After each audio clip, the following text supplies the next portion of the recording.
네, 시청자 여러분 안녕하십니까. 비가 제법 오는 4월 22일 화요일 아침입니다. 마켓나우 1부 시작하겠습니다. 임종윤입니다. 고은별입니다. 트럼프의 파월 때리기가 이어지면서 미국에서 자금이 빠져나가는 게 점점 더 가속화되고 있는 상황입니다. 대표적으로 안전자산 통화라고 불리는 게 미국의 달러 그리고 일본의 엔화, 스위스 프랑이겠는데요. 프랑의 가치가 달러랑 비교했을 때 10년 만에 지금 달러의 가치가 가장 낮은 수준이다라는 이야기까지 나오고 있는 만큼 이렇게 이탈하는 자금들이 또 전반적인 시장을 어떻게 변화시킬지도 주목해 보셔야 될 것 같습니다. 자금은 들어올 수도 있고 나갈 수도 있습니다. 뭐 일반적인 현상입니다. 그게 이제 금리가 오르고 내리고 또 환율이 오르고 내리고 하는 것으로 이제 표현이 되는 거죠.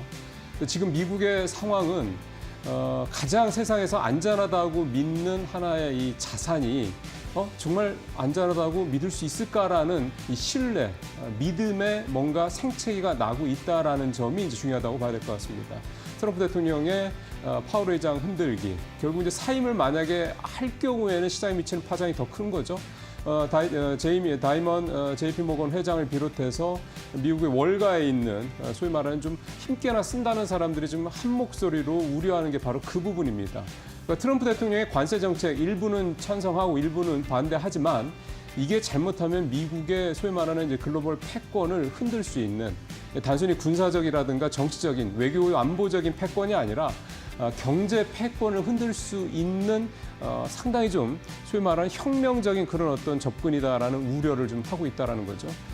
앞서 고은별 앵커 말씀하신 대로 이게 만약에 미국 시장에서의 자금이 달러 쪽에서 빠져나가는 뭔가 본격화되는 추세로 이어진다고 그러면 사실은 어떻게 보면 트럼프 대통령이 원하지 않았던, 생각하지도 않았던 방향으로 본인의 관세 정책이 돌발적인 후유증으로 나올 수 있다. 이런 부분인데 이게 실제로 더 본물처럼 커질지 아닐지 이 부분을 앞으로 상당히 좀 중요하게 봐야 될 것 같습니다. 네, 오늘도 마켓나우 1부를 통해서 시장 전반적인 이야기 알아보시죠. 네. 본격적으로 시작해 보겠습니다. 자, 모닝체크 이제 앞서는 이제 미국 얘기를 주로 했지만 이제 국내 얘기를 오늘 조금 더 해봐야 될 것 같습니다. 앞서 말씀대로 지금 글로벌 금융시장은 이 트럼프발 관세 리스크에 따른 이 후폭풍, 이 충격이 생각했던 것보다 훨씬 더 큰 방향으로 좀 가고 있습니다. 이제 그런 시장 상황이고요. 그럼 국내 시장은 좀 어떨까요? 최근에 국내 시장 코스피가 어제도 비교적 반등을 하는 좀 잘 견조하게 버텨주는 모습을 좀 보여줬는데요.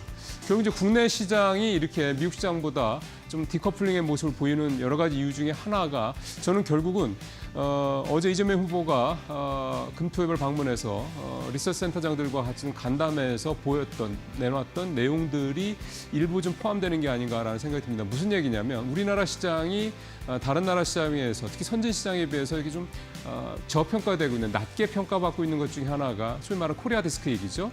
이 가장 큰 근본적인 이유 중에 하나는 우리나라 기업들의 뭐 이런 부분들, 성장성 이런 부분들도 뭐 있겠지만 또 우리나라 경제가 수출에 너무 과도하게 집중되어 있다 이런 측면도 물론 있겠지만 사실은 투자하기에 별로 썩 건전한 시장이 아니라는 측면이 컸던 거거든요. 그러니까 투자할 때 좀 뭔가 좀 기울어지는 동작, 또 뭔가 좀 투자들 입장에서는 불리한 어떤 시장 구조, 제도 이런 것들에 대한 문제들이 있었다는 말이에요. 뭐 대표적인 게 작년에도 계속 나왔던 뭐 유상증자, 뭐 CB 발행 이런 문제들, 그다음에 물적 분할, 인적 분할 문제들, 그다음에 상법 문제들 등등 여러 가지들이 있죠. 이게 제도적인 측면들입니다.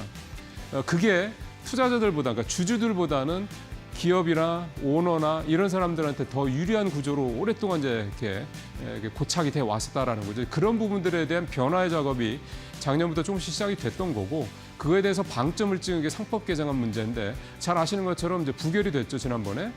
근데 어제 이재명 후보가 금토협을 방문한 자리에서 가장 크게 얘기를 했던 얘기가 저는 사실 이 얘기라고 생각합니다. 겉으로는 물론 제목으로는 코스피 5천 시대를 열겠다라는 얘기를 했지만 그 5천 시대를 열어가는 데 있어서 근본적인 방법이 이재명 후보의 얘기는 시장이 그러니까 비정상적인 시장을 정상으로 돌려놓는 작업 그거라고 저는 생각이 좀 듭니다. 과거에도 이명박 대통령 뭐 3천, 뭐 5천 얘기했었고요. 박근혜 전 대통령도 후보 시절에 3천선 가겠다, 자기 재임 시절 이런 얘기를 했었는데요. 그때 얘기하고 지금 얘기는 좀 다른 게 그때는 그냥 일종의 뭐 주식시장 관련 뭐 이를테면 뭐 거래소를 방문하든가 이렇게 할 때 그냥 뭐 한마디 하는 정도 구체적인 뭔가 어떤 강론이 뒷받침되지 않은 그런 약간의 뭐 공약성 발언이었다 그러면 이재명 후보 같은 경우는 왜 이런 것에 대한 근본적인 문제를 먼저 제기를 하고 이 문제를 풀어낼 경우에 우리 시장이 그렇게 갈 수도 있다. 그게 꼭 자기 재임이라고 얘기한 것도 아니고 자기가 이제 그런 시대에 어떤 소위 말하는 이제 뭐 마중물이 되겠다 이런 식의 의미를 얘기를 했던 건데요.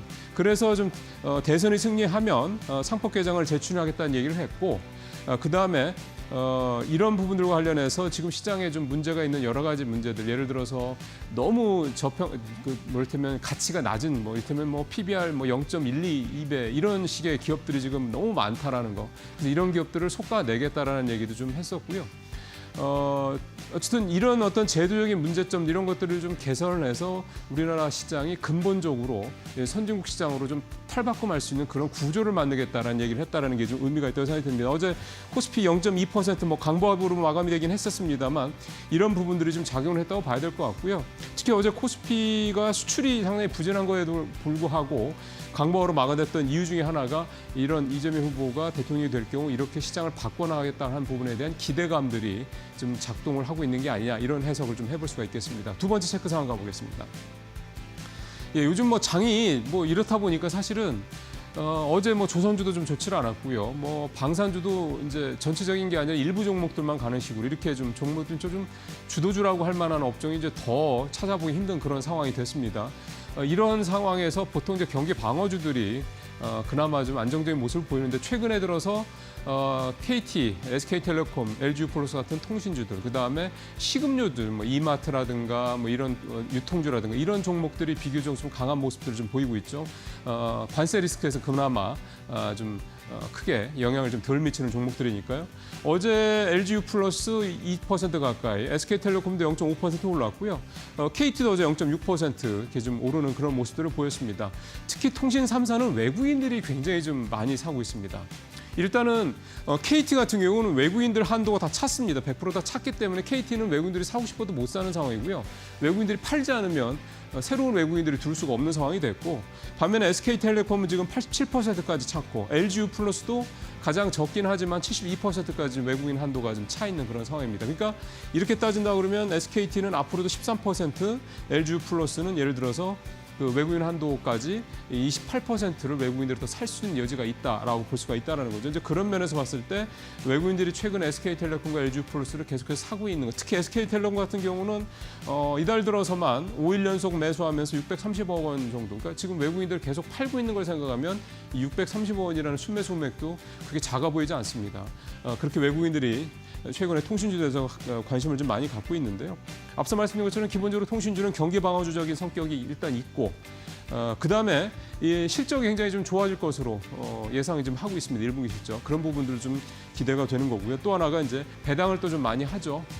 이런 부분들과도 좀 작용하는데 KT 같은 경우는 1분기에 주당 600원 배당을 하기로 해서 전년비 20%가 더 높아진 배당을 지급하기로 했고 SK텔레콤도 전년 수준 830원 유지하기로 했고 LG유플러스들도 적어도 작년만큼의 배당을 하겠다 이렇게 얘기를 하고 있습니다. 기본적으로 실적도 좋아지고 배당도 꾸준히 하고 있고 관세에서 별로 영향 안 받고 이런 점들이 최근에 외국인들이 국내에서 그나마 사고 있는 종목 중에 이 통신주들이 좀 집중돼 있다라는 거 이거 배경이 되겠습니다. 마지막 체크사항 볼까요? 예, 환율 얘기를 좀 오늘 좀 해봐야 될 것 같은데 어제 엔달러 환율 142엔. 근데 장중에 도쿄 외환시장에서는 140엔대까지 떨어졌습니다. 그러니까 그만큼 엔화 가치가 급등을 하고 있다 이런 얘기가 좀 되는 거죠. 이게 이제 내려간다는 얘기는 반대로 엔화 가치가 그만큼 올라간다 이런 얘기가 좀 되는 건데요. 어제 뭐 유럽 시장 뭐 분위기 좋지 않았고 이런 상황에서도 불구하고 이렇게 환율이 엔달러 환율이 좀 오르는 그런 모습들을 보였고 원달러 환율도 어제 4.2원 내려서 1,419원, 1,420원대로 종가상으로 내려오기도 했습니다. 어제 달러 인덱스 98.3 이게 이제 시간 외에서였고 오늘 새벽에 끝날 때는 이제 97까지 떨어졌죠. 그러니까 달러 가치가 계속 떨어진다 이런 얘기가 좀 되겠습니다. 결국 지금 상황에서 보면 달러 가치가 올라갈 만한 여지가 별로 없습니다. 지금 파월 계속 흔들기 가면서 일단 기본적으로 미국 경제, 미국 자본시장, 미국 기업에 대한 신뢰가 이제 점점점 떨어지고 있다 보니까 이게 결국 달러 가치 하락으로 그대로 나타나고 있고 미국의 국채 30년물 일단 장기물은 금리가 올라가고 미국 시장을 미국 경제를 별로 안 좋게 본다는 얘기죠. 단기 금리 금리는 계속 떨어지고 경기 침체에 대한 우려감이 커진다는 얘기입니다. 이런 식의 좀 상황들이 미국 시장에서 계속 나타나고 있습니다. 이게 이제 결국은 관세 리스크에 대한 부분이 조금 둔화되는 상황에서 이제는 펀더멘탈에 대한 미국의 펀더멘탈에 대한 쪽으로 시장의 관심이 좀 옮겨가고 있다. 이런 하나의 표징이다 이렇게 볼 수가 있겠습니다. 오늘 체크장에서 마치도록 하겠습니다.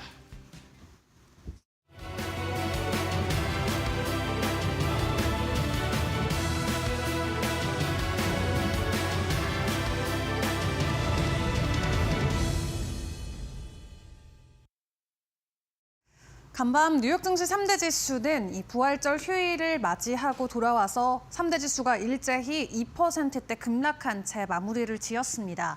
관세 이슈도 시장엔 있었지만 지난주 목요일부터 이어졌던 트럼프 대통령의 파월 발언이 시장에는 상당한 압력으로 집중이 됐는데요. 일단 3대 지수가 일제히 하락폭을 키웠던 가운데 나스닥이 2.5%대 지수 하락을 보였고요. 그 가운데서도 빅테크 관련주들이 7종목 모두 하락세를 보였습니다. 특히 내일 바로 실적을 발표하는 테슬라 같은 경우는 장중에 6% 넘는 낙폭을 보이기도 했는데요. 장 막판에는 살짝 낙폭을 줄여가면서 5.7%대 지수 하락을 보였습니다. 일단 1분기에 대한 실적이 상당히 부정적인 부분들이 많이 전해지고 있습니다. 가이던스 자체도 부정적일 것이다라는 코멘트가 나오면서 일단 간밤에도 월가에서는 테슬라의 목표 주가를 하향 조정하는 리포트가 여러 개 나오기도 했고요. 내일 컨퍼런스 콜에서 어떤 내용들이 전해지냐에 따라서 앞으로의 모멘텀을 좀 강력하게 뒤흔들 수가 있겠습니다. 시장이 기대하고 있는 미국에서의 저가형 차량이라던가 아니면 로보택시, FSD 이런 관련해서 좀 구체적인 로드맵이 제시가 돼야만 이 테슬라의 목표 주가나 실제 주가가 반등에 나올 수 있다라는 분석들이 많이 나오고 있고요. 그리고 엔비디아 같은 경우도 오늘 4%대 추가적인 하락을 보였습니다. 미국과 중국의 관세 이슈가 지속되고 있는 가운데 대표적으로 애플과 엔비디아가 실제적인 이 어려움을 겪을 수 있다는 전망이 나오면서 지속적인 가격 하락이 나오고 있는 상황이고요.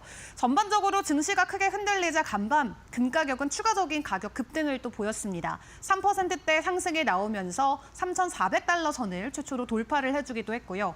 미국의 10년물 국채금리 같은 경우도 4.4%를 다시 한번 재돌파하면서 시장 안에서는 여전히 안전자산에 대한 선호 심리가 계속해서 올라가는 모습을 확인을 해볼 수가 있었습니다. 그 가운데 계속해서 연준을 직접적으로 공격하는 트럼프 대통령의 발언은 시장의 큰 변수로 떠오르고 있는 상황인데 이번 한 주 동안도 연준 의원들의 발언이 대거 준비가 돼 있습니다. 관련해서 추가적인 코멘트가 나올 것으로 보여지기 때문에 꼼꼼하게 점검을 해보시는 게 중요할 것 같고요. 관세와 관련해서는 일단 오늘 새벽 시간 기준으로 미국의 대형 유통사 CEO들과 함께 백악관에서 트럼프 대통령이 회동을 가졌습니다. 최대한 소비자들에게 부담을 주지 않는 방안을 모색하기 위해서 노력하겠다라는 기업들의 입장 발표도 있었는데 앞으로 관세 관련해서 어떻게 좀 결정이 나는지 일단은 모든 가능성을 열어두고 지켜봐야 될 것 같습니다. 자, 그 가운데 우리가 좀 중요하게 봐야 되는 일정들도 간략하게만 좀 짚어보도록 하겠습니다. 일단 오늘 저녁 시간 기준으로 미국에서 개장 전에 방산 관련주들의 실적 발표가 이어지고요. 내일 새벽 시간 기준으로 테슬라의 실적이 발표가 됩니다. 그리고 연준 총재들의 연설까지도 준비가 돼 있는 만큼 어떤 발언들이 나오는지를 조금 꼼꼼하게 챙겨보시는 게 좋을 것 같고 그리고 그 다음 날에 연준의 베이지북이 공개가 됩니다. 파월 의장이 중요하게 챙겨보는 보고서이기 때문에 연준 베이지북 내용을 잘 지켜보시는 것도 중요할 것 같고요. 이번 주 금요일까지 주요 기업들의 실적 발표가 쭉 이어지는 만큼 시장 안에서의 변동성은 미리 대비를 해보시는 게 좋을 것 같습니다. 일단 간밤 뉴욕 증시가 급락한 채 마무리를 지었는데 오늘 우리 국내 증시 개장 전의 분위기는 어떻게 진행되고 있을까요? 프리마켓 함께 열어보도록 하겠습니다. 자, 먼저 코스피 쪽 상황부터 보시면 이번 주에 실적 발표를 준비하고 있는 하나오션이나 SK하이닉스는 일제히 하락세가 이어지고 있고요. 성신양의 오늘 장 전에도 12%대 급등 흐름을 보여주고 있습니다. 시멘트 회사인데 세종시에 공장을 가지고 있다는 이유 하나로 어제 상한가 안착을 했고요. 오늘 개장 전에서도 두 자릿수 이상의 강한 상승을 보여주고 있습니다. 코스닥 쪽도 바로 열어보도록 하겠습니다. 거래대금 상위 종목들로 함께 점검을 해보도록 하겠고요. 여전히 정책 테마주 위주로 변동성이 나오고 있습니다.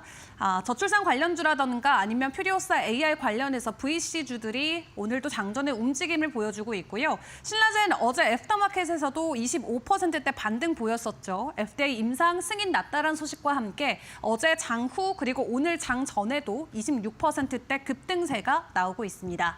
자, 오늘 개장 전에 좀 확인해볼 주요 이슈를 먼저 점검을 해봤는데요. 미국 증시의 부정적인 영향이 국내 증시도 큰 충격을 줄지 일단 개장 분위기 저희 이데일리 TV와 함께 점검해보시길 바라겠습니다.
네, 박근호의 빅샷으로 이어가 보겠습니다. 오늘도 박근호 이사와 함께 체결 강도라는 신호를 통해서 우리에게 매수 신호를 줬던 종목들 그리고 지금 주고 있는 종목들까지 알아보겠습니다.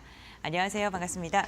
네, 먼저 체결 강도 예시 종목 살펴보도록 할 텐데요. 첫 번째 종목 공개해 보겠습니다. 벽산을 오늘 첫 번째 종목으로 선정을 해주셨습니다. 건축 자재 관련된 사업을 하고 있는 기업인데 저희가 빅샷으로 한번 네. 소개를 시켜드렸던 종목인데 최근에 모멘텀을 좀 한번 보도록 하겠습니다. 네, 좋습니다. 일단 아주 특별한 부분은 없긴 한데요. 벽산 자체의 어떤 이제 단열재나 이제 건축 자재를 만드는 기업이기 때문에 네. KCC와 우리나라 시장을 좀 양분하고 있는 상황인데 최근에 좀 약간 어제도 좀 약간 안타까운 화재 사건이 좀 있었잖아요. 네. 그거 관련돼서 이제 불연재, 이제 단열재 관련돼서 시장에서 관심을 좀 약간 받을 가능성도 있긴 한데 가장 중요한 것은 이 벽산도 마찬가지고 KCC도 마찬가지고 이 단열재가 가장 많이 들어가는 게 어디냐면 우리가 보통 이런 뭐 빌딩이라든가 아파트가 아니라 그 물류센터, 공장 이런 데 가장 많이 들어가거든요. 네. 그것과 관련돼서 이제 그렇다라고 하면 뭐 벽산과 관련돼서 올해 실적이 어떻게 되는지 좀 가늠해 볼 수 있는 부분이 물류센터가 올해 얼마나 많이 건설이 되고 있고 될 예정인가를 살펴보면 되는데 지금 현재 이제 물류센터 확보전 관련해서 2024년도 작년까지 이제 굉장히 많이 늘었는데 올해서부터 내년까지 쿠팡이 9개 물류센터를 또 추가로 짓겠다라고 이제 발표를 한 상황이고 밑에 보면 이제 농심도 정말 큰 물류센터인데 3천억 좀 안 되는 돈을 투자를 해서 물류센터를 짓겠다. 울산에 이런 부분들이 바로 이제 벽산의 모멘텀이 되는 부분이다라고 보시면 될 것 같고요. 차트를 보면 좀 약간 이 기업이 우리나라 기업이 맞아라고 생각할 정도로 시장 급락할 때 전혀 움직임이 없었거든요. 그런 부분들 한번 같이 보시면 될 것 같습니다. 네, 차트 보여주시죠. 네. 우리가 보통 그러네요. 3월 말이나 중간중간에 네. 우리가 이 주식이면 진짜 다 떨어지는 날이 굉장히 많았었는데 굉장히 견조한 흐름을 보여주고 있고 오히려 떨어지긴 했습니다만 밑꼬리를 계속 달면서 누군가 계속적으로 밑에서 좀 잡아 나가는 흐름이 나왔고요. 최근에 한 좀 약간 지루한 구간 한 달 반 정도 3월 달서부터 4월 초까지 지루한 행보를 거쳐서 이제 본격적으로 상승 쪽으로 가닥을 잡고 있는데 제가 봤을 때는 좀 중간중간에 좀 약간 조정은 나오더라도 추세는 한동안 좀 계속될 가능성이 높다 이렇게 보고 있는 상황입니다. 알겠습니다. 저희가 빅샷 종목으로 소개해드렸던 벽산인데요. 그렇다면 체결 강도가 지금까지 계속 유지되고 있는지 네. 보겠습니다. 일단 60일 네. 체결 강도가 이 중간에 횡보하는 구간에서 계속적으로 그러네요. 100 이상 유지를 해주고 있다는 게 가장 중요한 부분이고요. 한 달 체결 강도 들어갔다가 빠졌다가 다시 들어왔어요. 한 2주 이상 유지 중이고 5일 체결 강도 상당히 중간에 빠졌습니다만 두 개가 받쳐주고 있기 때문에 굉장히 주가가 견조한 흐름을 보여줄 수 있었던 것이 바로 이 체결 강도로 인한 수급 체크를 하는 부분이다. 이렇게 보시면 될 것 같고요. 중간중간에 일별 체결 강도도 상당히 좀 높은 양호한 체결 강도를 보여주고 있는 그런 상황입니다. 네, 거기에 지금 직전 거래일로 봤을 때 체결량도 굉장히 증가한 모습이 나타나고 있는데 우선 당일 5일, 20일 그리고 60일까지 체결량 다 100 이상 웃돌고 있는 모습이고요. 중장기가 꽉 잡고 있으니까 차트가 뭐 하루하루는 뭐 흔들릴 수 있더라도 추세적으로는 계속해서 상승하고 있다는 점 체크해 보시면 좋을 것 같습니다. 오늘 빅샷 종목도 좀 기대해 보겠습니다. 네, 알겠습니다. 어제 유진기업 굉장히 좋았습니다. 네, 맞습니다. 네. 저희 그럼 두 번째 종목도 한번 살펴보도록 할 텐데요. 네. 컴퍼니 K. 네. 어제 이제 정말 강하더라고요. 그렇죠. 네. 그 퓨리오사 AI 관련된 기업들이 어제 시장을 주도를 했다라고 봐도 무리는 아닐 텐데. 컴퍼니 K 역시 일단은 그 창투사기 때문에 관련주로 이제 꼽혀서 상당히 좀 강한 흐름이 나온 그런 상황입니다. 네, 그럼 컴퍼니 K는 어디에 투자를 한 창투사일까요? 네. 네.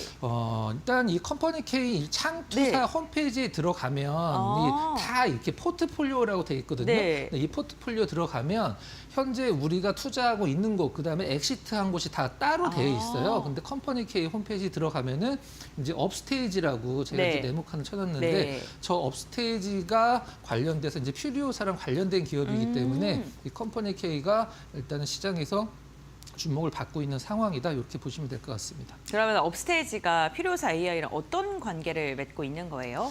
자, 일단 한번 네. 보면은 일단 그 전에 하나를 제가 소개를 시켜드릴 네. 게 부분이 뭐냐면 지금 퓨리오사가 지금 우리가 보통 이런 스타트업들이 펀딩을 받을 때 A, B, C, D 뭐 시리즈 A, 시리즈 네, B 맞아요. 이런 식으로 얘기를 하거든요. 네. 근데 지금 시리즈 D라고 나오는 거는 사실 약간은 잘못된 것 같고 지금은 시리즈 D 브릿지라고 보는 게 맞아요. 근데 올해 하반기에 일단 프리 IPO 통해서 내년에 이제 상장을 준비를 하고 있거든요.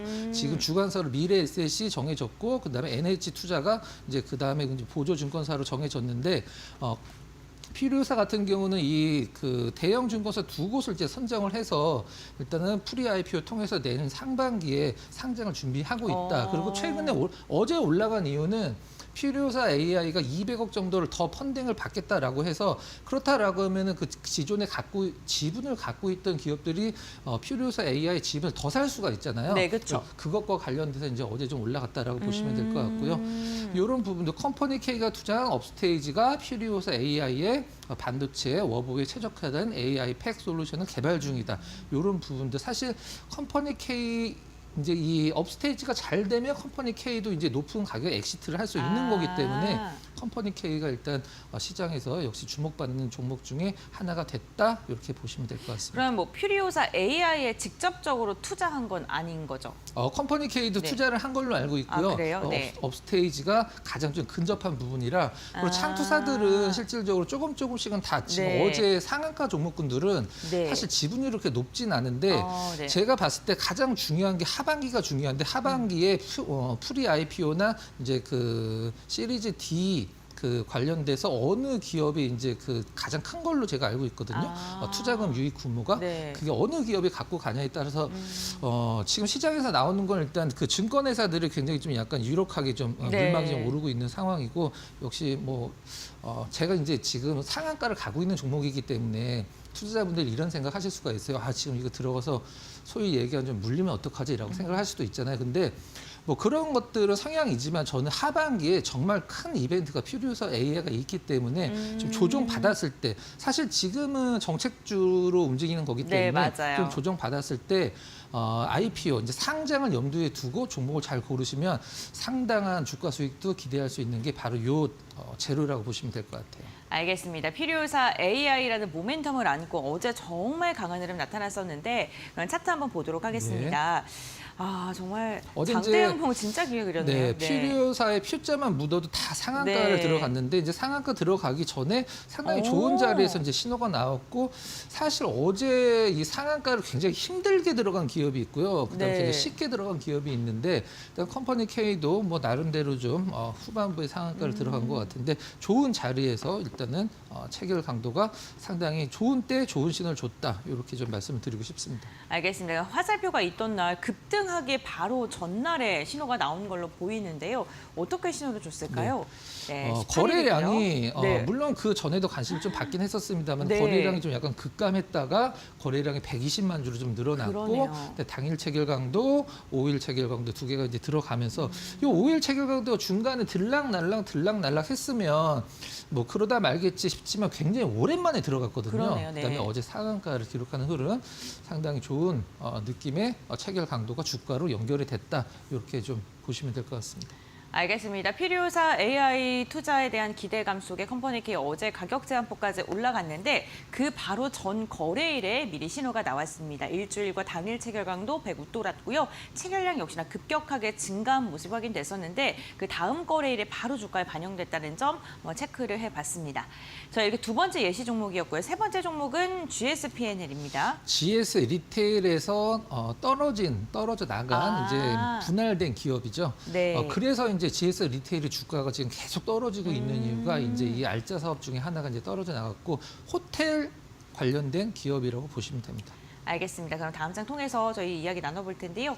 이건 시니어 레지던스가 그렇죠. 뭐예요? 이제 네. 이거는 호재라고 할 수 있고 제가 이제 네. 다음 장에서 좀 약간 악재를 보여드리기도 할 네. 텐데 시니어 레지던스 사실 뭐 돈만 있으면 누구나 들어가고 싶은 곳이고 실질적으로 굉장히 비싸기 때문에 일단 그 어떤 이 관리적인 문제도 좀 약간 문제가 된 적이 있어서 이런 대기업들이 좀 진출을 하는 것을 저는 긍정적으로 보고 있는데 GS 파르나스도 그 출사표를 던진다 시니어 레지던스에 좀 뭐 이거는 이제 만들어만 놓으면 무조건 완판이 되는 사업이기 때문에 이제 뭐 호텔 신라라든가 롯데 메이필드도 이 시니어 레지던스에 어떤 도전장을 좀 던지고 있다 이런 부분들 보시면 될 것 같고요. 아까 말씀드렸던 좀 약간 그 악재라고 네. 이제 보여될 부분이 뭐 어떤 부분이냐면 지금 이 부분은 이제 GS P&L이 운영을 하고 있는 호텔의 리스트라고 보시면 될 것 같은데요.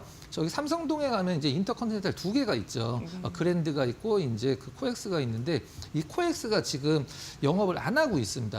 아, 그래요? 영업을 네. 뭐 잘못돼서 안 하는 게 아니라 리모델링을 하고 있는데 아. 올해 말에 이제 다시 재오픈을 할 네. 거거든요.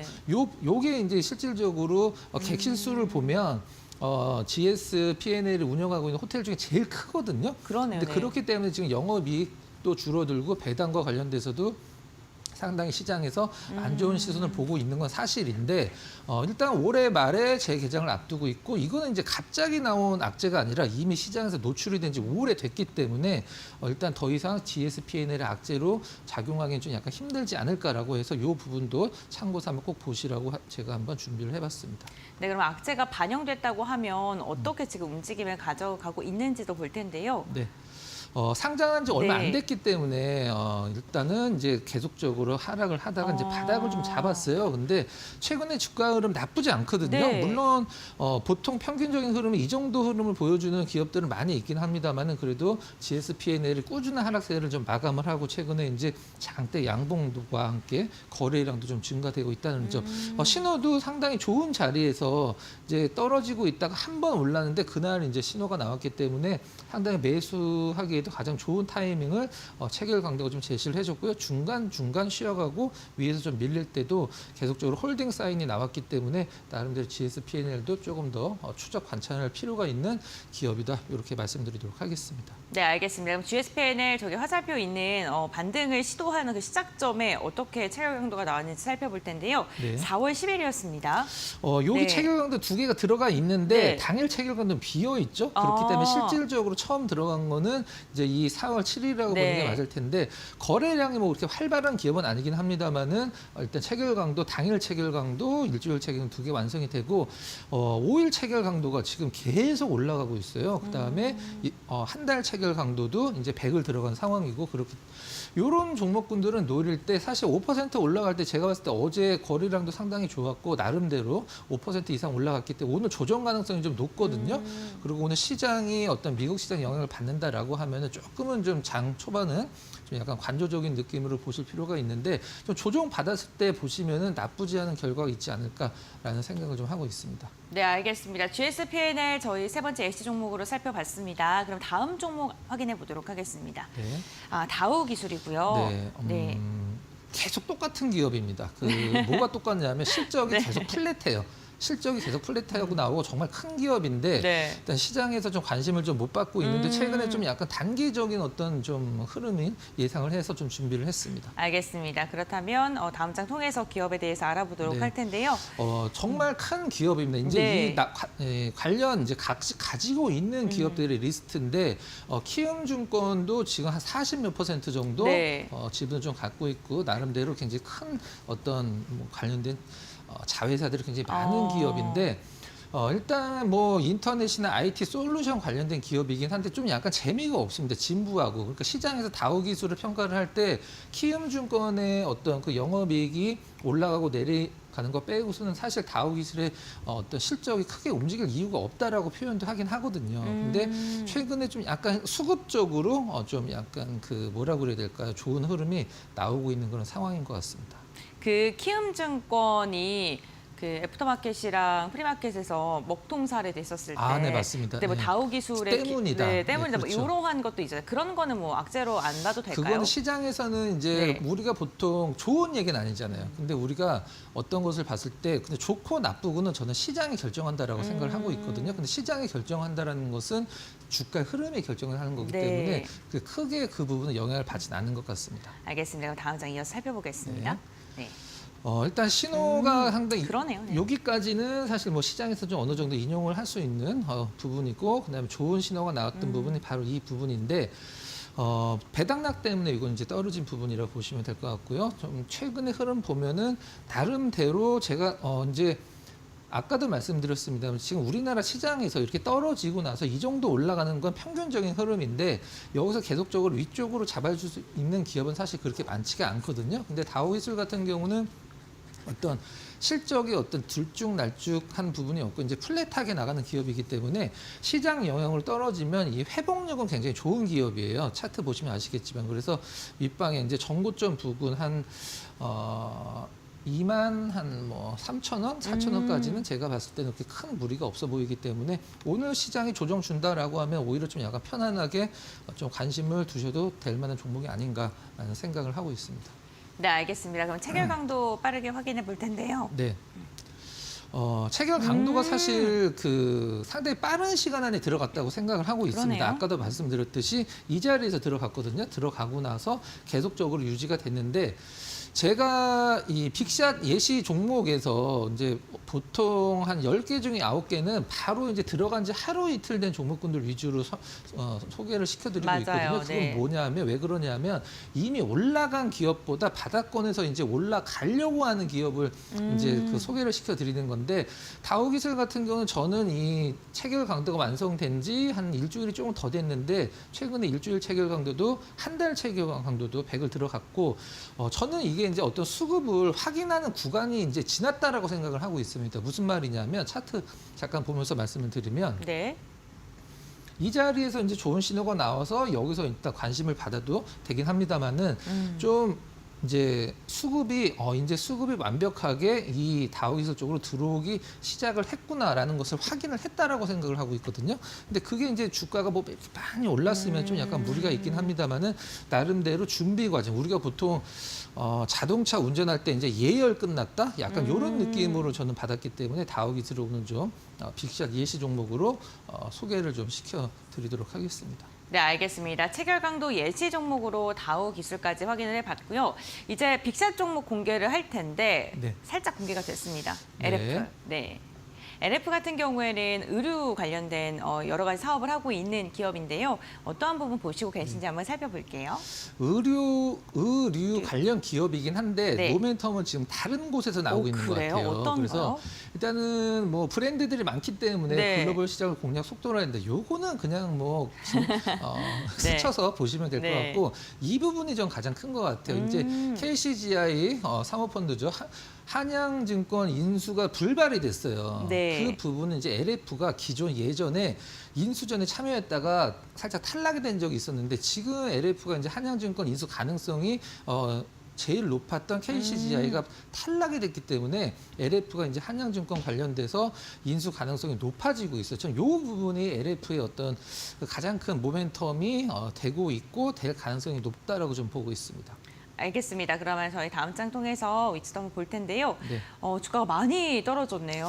사실 이렇게 떨어질 네. 일은 없긴 한데 네. 굉장히 좀 많이 떨어졌습니다. 근데 많이 떨어져 보이지만 한 17,000원 정도에서 뭐 한 14,000원 정도까지 그렇게 많이 떨어지진 않았거든요. 차트만 보면은 조금, 차트만 보면 네. 이게 뭐 한 3분의 1토막 네. 난 것 같은 느낌인데 그렇게 많이 떨어지진 않았습니다. 최근에 이제 하락을 마무리 짓고 이제 상승 쪽으로 어떤 고개를 들고 있는 주가 흐름인데요. 나름대로 뭐 안정적인 실적을 보여주고 있고 회사의 어떤 브랜드들도 지금 현재 모멘텀이 계속 생기고 있는데 방금 전에 이제 말씀을 드렸던 한양증권 인수와 관련돼서 사실 시장에서는 제가 봤을 때는 뭐 LF의 어떤 그 한양증권을 왜 인수를 하려고 하는지 저는 개인적으로는 좀 약간 그 고개가 갸우뚱하긴 합니다만 시장의 평가는 나쁘지는 않은 것 같아요. 네. 알겠습니다. 그렇다면 체결강도 한번 보겠습니다. 어제 신호가 나온 종목이고요. 네. 네. 어제 나름대로 거래량 살짝 늘면서 네. 당일 1% 조금 더 올랐는데 뭐 체결강도 200에 200에 가까운 가깝네요. 네. 196, 그다음에 일주일 체결강도 110. 뭐 굉장히 오랜만에 들었죠. 그러네요. 오랜만에 들어갈 수밖에 없는 게 너무 많이 떨어졌다. 긴 시간 동안 떨어졌다 올라갔기 때문에 이 부분 참고하시고요. 나름대로 가격 조정은 충분히 받았기 때문에 좀 뭐 단기 조정을 받더라도 위쪽 방향 충분히 좀 열어놓을 필요성이 있다. 이렇게 말씀드리도록 하겠습니다. 알겠습니다. 오늘 첫 번째 빅샷 종목으로는 LF 선정을 해주셨습니다. LF 같은 경우 의류 기업이지만 지금 증권사 인수에 대한 기대감 안으면서 앞으로 어디까지 날아갈 수 있을지 지켜보도록 하겠고요. 이어서 두 번째 빅샷 종목 공개해 보겠습니다. 네. 메커스 들고 오셨고요. 네. 반도체 유통 관련된 네, 기업이죠. 맞습니다. 메커스. 네. 한번 모멘텀 한번 보도록 하겠습니다. 지금 이제 제가 그 공시에서 따오려고 하다가 네. 일단은 그 기사 타이틀로 보여드리는 게 나을 것 같아서 준비를 했는데 자사주를 계속 사고 있습니다. 오. 계속 사고 있는데 자사주를 그냥 사는 것은 실질적 이제 우리가 보통 회사에서 자사주를 살 때 30만 주를 산다 그러면은 네. 그냥 30만 주 시장가로 사는 게 아니라 하루에 몇만 주가 이렇게 사는 게 정해져 있어요. 아. 그리고 몇 % 이상으로는 못 사게 돼 있습니다. 네. 그렇기 때문에 자사주 매수 자체가 이제 어떤 주가의 상승을 불러일으키기 힘든데 자사주 취득해서 이제 이거를 소각을 할 거란 말이에요. 그러면 그게 저는 주주 입장에서 가장 큰 호재라고 생각을 하고 있는 상황이기 때문에 이런 부분들이 여기 세 개 모두 이제 다른 날이거든요. 여기 30만 주, 45억 규모 이런 부분들, 그 다음에 사업 자체도 굉장히 좀 뭐라고 그래야 될까요? 이제 반도체 경기에 따라서 우리가 보통 생산을 하는 기업이나 부품, 장비 업체들은 좀 들쭉날쭉한데 굉장히 좀 꾸준한 어떤 실적을 내고 있는 기업이 메커스라고 보시면 될 것 같습니다. 네, 알겠습니다. 그렇다면 메커스 실적은 꾸준한데 과연 주가도 받쳐주고 있는지를 볼 텐데요. 그래도 흔들리고는 있습니다만 그래도 계속해서 최근에 좀 회복을 하려는 모습이 나타나고 네. 있는 것 같아요. 일단 네. 바닥을 작년 네. 말에 잡았다라는 게 상당히 중요한 부분인 그러네요. 것 같아요. 네. 우리나라 주식들 현재 90%는 한 이쯤에서 바닥이 잡혀 있거든요. 3월 달쯤에 네. 계속 내려가다가 근데 바닥을 작년에 잡고 일단 저점을 계속 좀 약간 높이면서 상승을 하고 있다라는 게 나름대로 이제 앞으로의 주가 상승 좀 예측할 수 있는 부분이고요. 위쪽에서 좀 약간 밀리는 부분들도 있긴 합니다만은 제가 봤을 때 매물 소화는 다 됐고 정고점 돌파만 한 11,000원만 확실하게 돌파를 한다라고 하면은 어떤 위쪽으로 좀 어떤 주가의 한 단계 레벨업도 기대를 할 수 있는 어떤 기업이다 이렇게 보시면 될 것 같습니다.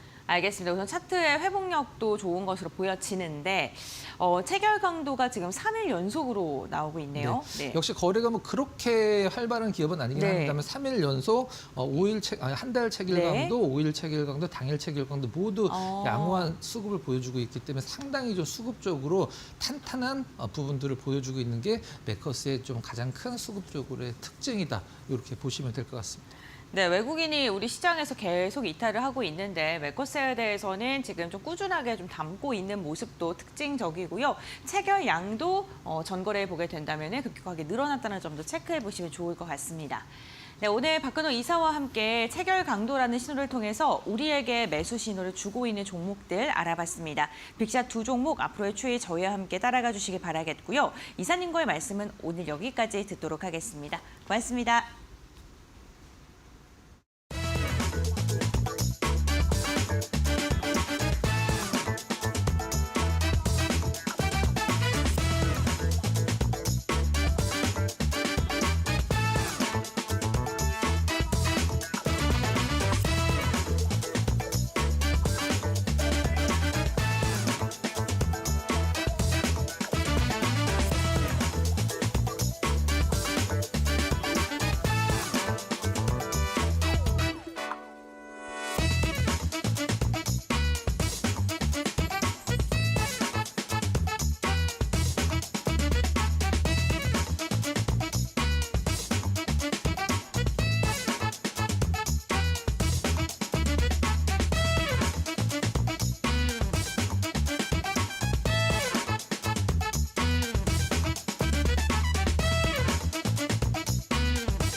마켓 리포트입니다. 오늘 처음 살펴볼 리포트는 LS 일렉트릭입니다.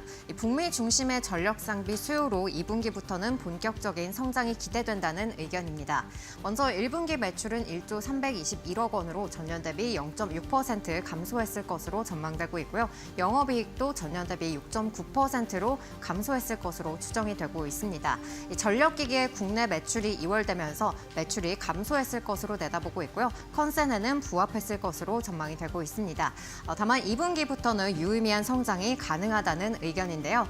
먼저 이 북미 데이터 센터향 수주가 실적에 반영이 되면서 이 두 자릿수의 고마진으로 인해서 실적에 기여할 것이라는 분석이고요. 또 초고압 변압기 매출이 증가하면서 북미 수주 중심의 수주 잔고 역시 늘어나고 있다는 점 긍정적으로 보고 있습니다. 2026년부터 2029년까지 초고압 변압기 생산분에 해당되는 수주가 이미 확보된 상황이고요. 또 부산에 공장 증설이 완료되는 10월 이후부터 가파른 외형 성장이 기대된다는 분석입니다. 또 이와 더불어서 전력 인프라 사업이 호조세를 보이는 데다 자동화 부문에서는 전분기 대비 흑자 전환이 나타나고 있는 상황이고요. 또 자회사의 LS 파워 솔루션이 매출에 인식될 것으로 기대되면서 외형 성장이 이루어질 것이라는 분석입니다. 목표 주가는 26만 원으로 유지했습니다. 다음 리포트 살펴보시죠. 네, 다음 리포트는 삼성화재입니다. 이 안정적인 재무 구조를 바탕으로 주주 환원에 대한 기대감이 실리고 있는 상황인데요.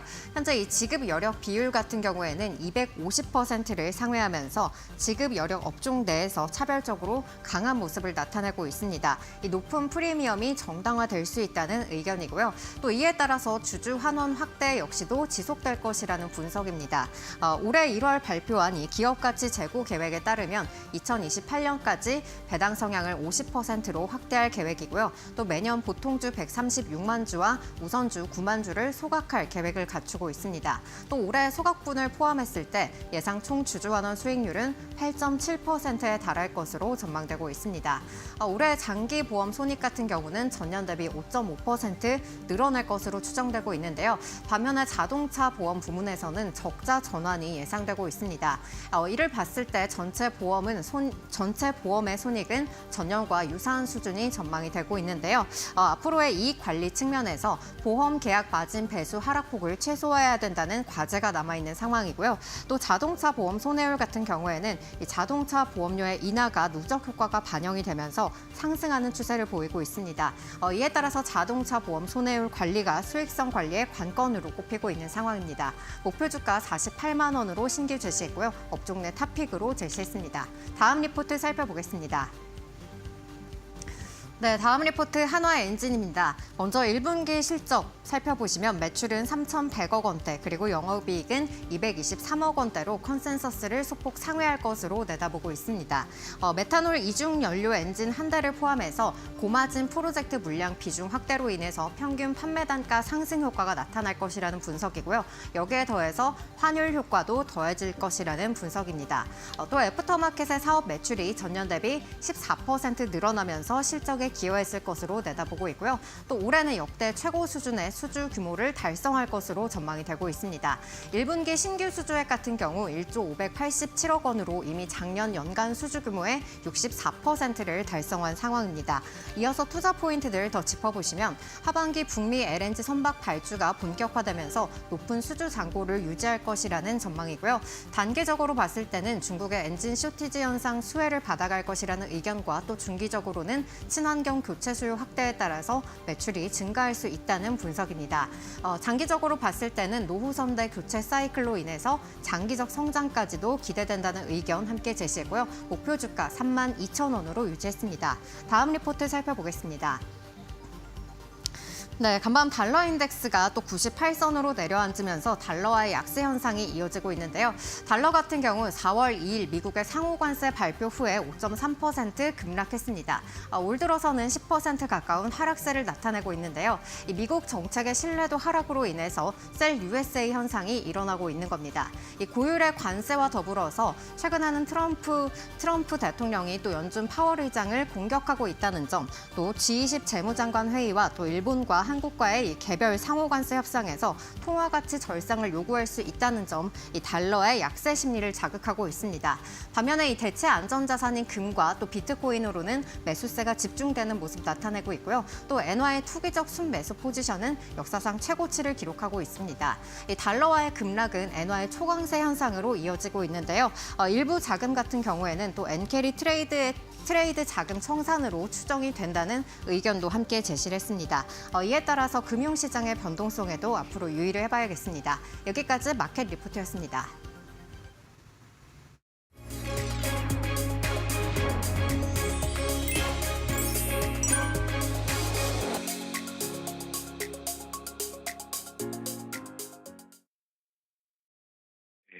네, 뉴욕 증시는 전일 연준 파월 의장 교체설에 급락 마감했습니다. 투자자들의 연준 독립 우려로 미국 국채 금리 상승과 안전자산으로 분류되는 금값 사상 최고치를 기록했고요. 테슬라와 엔비디아 등 기술주의 폭락이 이어졌습니다. 국내 증시도 코스피 2,500포인트 돌파를 눈앞에 두고 있는 상황이라서 이번 주 내에 돌파하지 못하게 되면 시장이 다시 한번 조정이 나올 수 있다는 점 참고하셔서 투자하시길 바라겠습니다. 아직 방향성이 잡히지 못한 국내 증시 상승이 나올 수 있는 업종과 테마 살펴볼 텐데요. 제약바이오주와 방산주 살펴볼 필요 있습니다. 두 업종 모두 관세로부터 자유로운 업종인 만큼 계속해서 시장의 악재로 작용할 관세에 충분히 주가를 방어할 있을 것으로 보이고요. 또한 제약바이오주는 올해 임상 실험과 기술 이전 등 호재가 많은 업종이고 하나둘씩 상승세가 나오고 있습니다. 아직 본격적인 상승은 아닌 만큼 종목 선별해서 접근하시는 게 좋아 보입니다. 다음 방산주 쪽은 방위비 분담금 증가와 유럽 재무장 등 역시나 주가에 호재로 작용할 재료가 많은데요. 또한 이로 인해서 매출과 수익성 증가가 예상됩니다. 오늘 살펴볼 종목은 그중에서도 제약바이오주인 대화제약인데요. 제약주 중에서 이미 수급이 들어온 종목이기도 하고 경구용 항암제 개발과 이를 이용한 중국 시장 공략에 나서고 있습니다. 성공적으로 공략한다라고 하면 매출과 수익성 역시 가파르게 증가할 것으로 보이고 주가 상승으로 이어질 수가 있는 상황입니다. 현재 주가 단기적 상승 이후에 눌림목 구간인 만큼 저점에 공략해 보시면 좋은 결과 예상됩니다. 이상으로 이데일리 이슈였습니다. 감사합니다.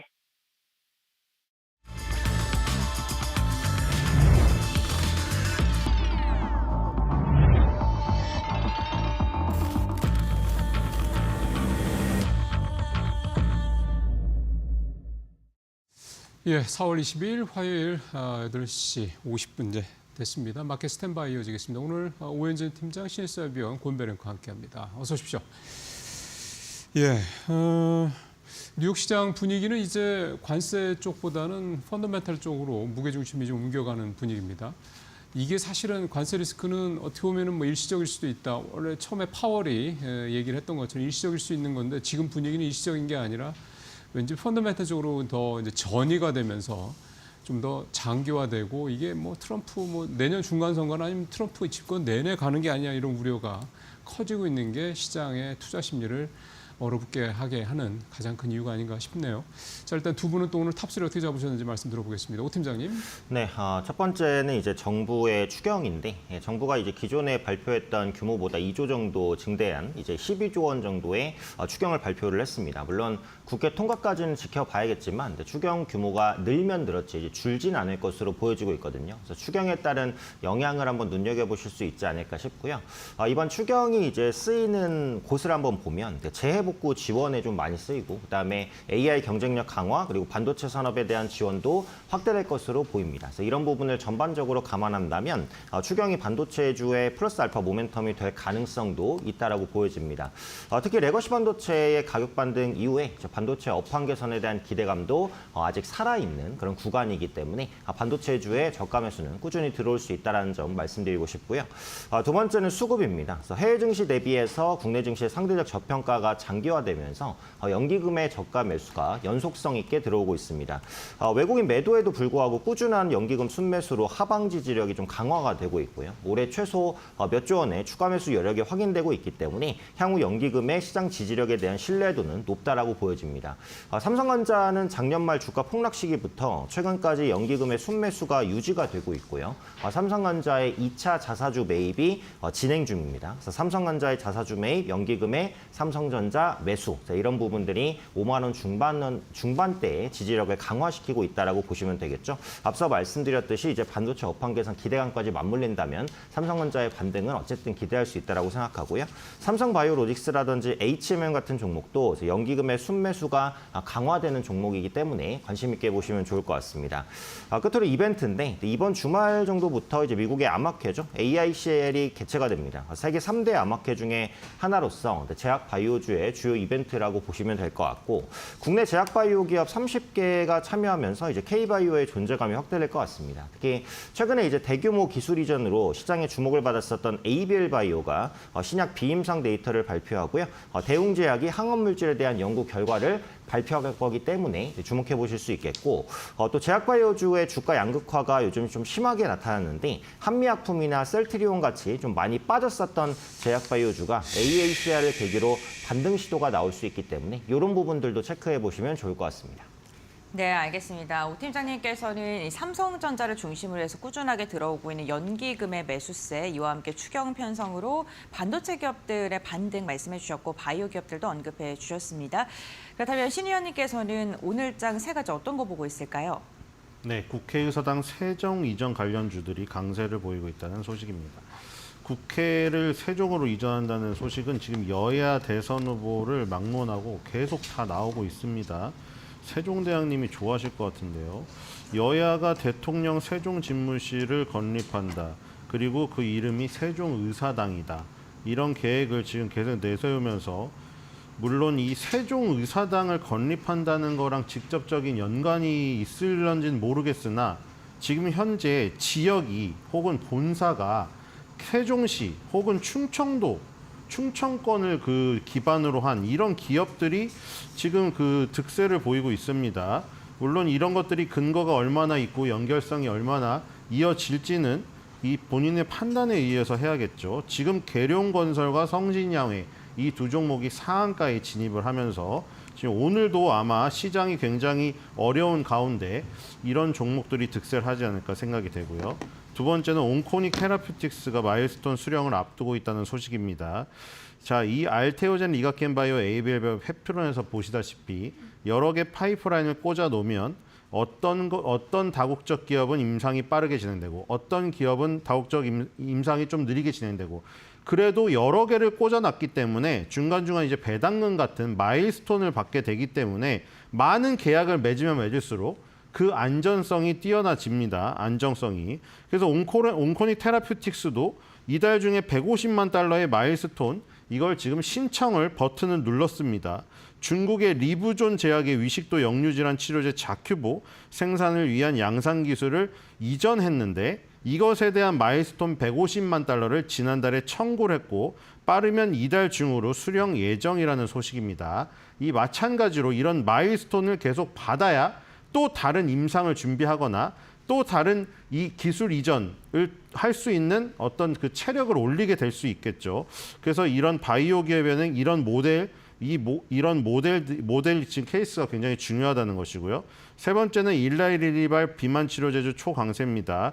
자, 지금 일라이릴리가 노보노디스크를 한번 뒤집어 볼 만한 아이템을 지금 거의 직전까지 왔는데 지금 이 인벤티지랩이라는 회사가 지금 우리나라에서 급등을 하고 있습니다.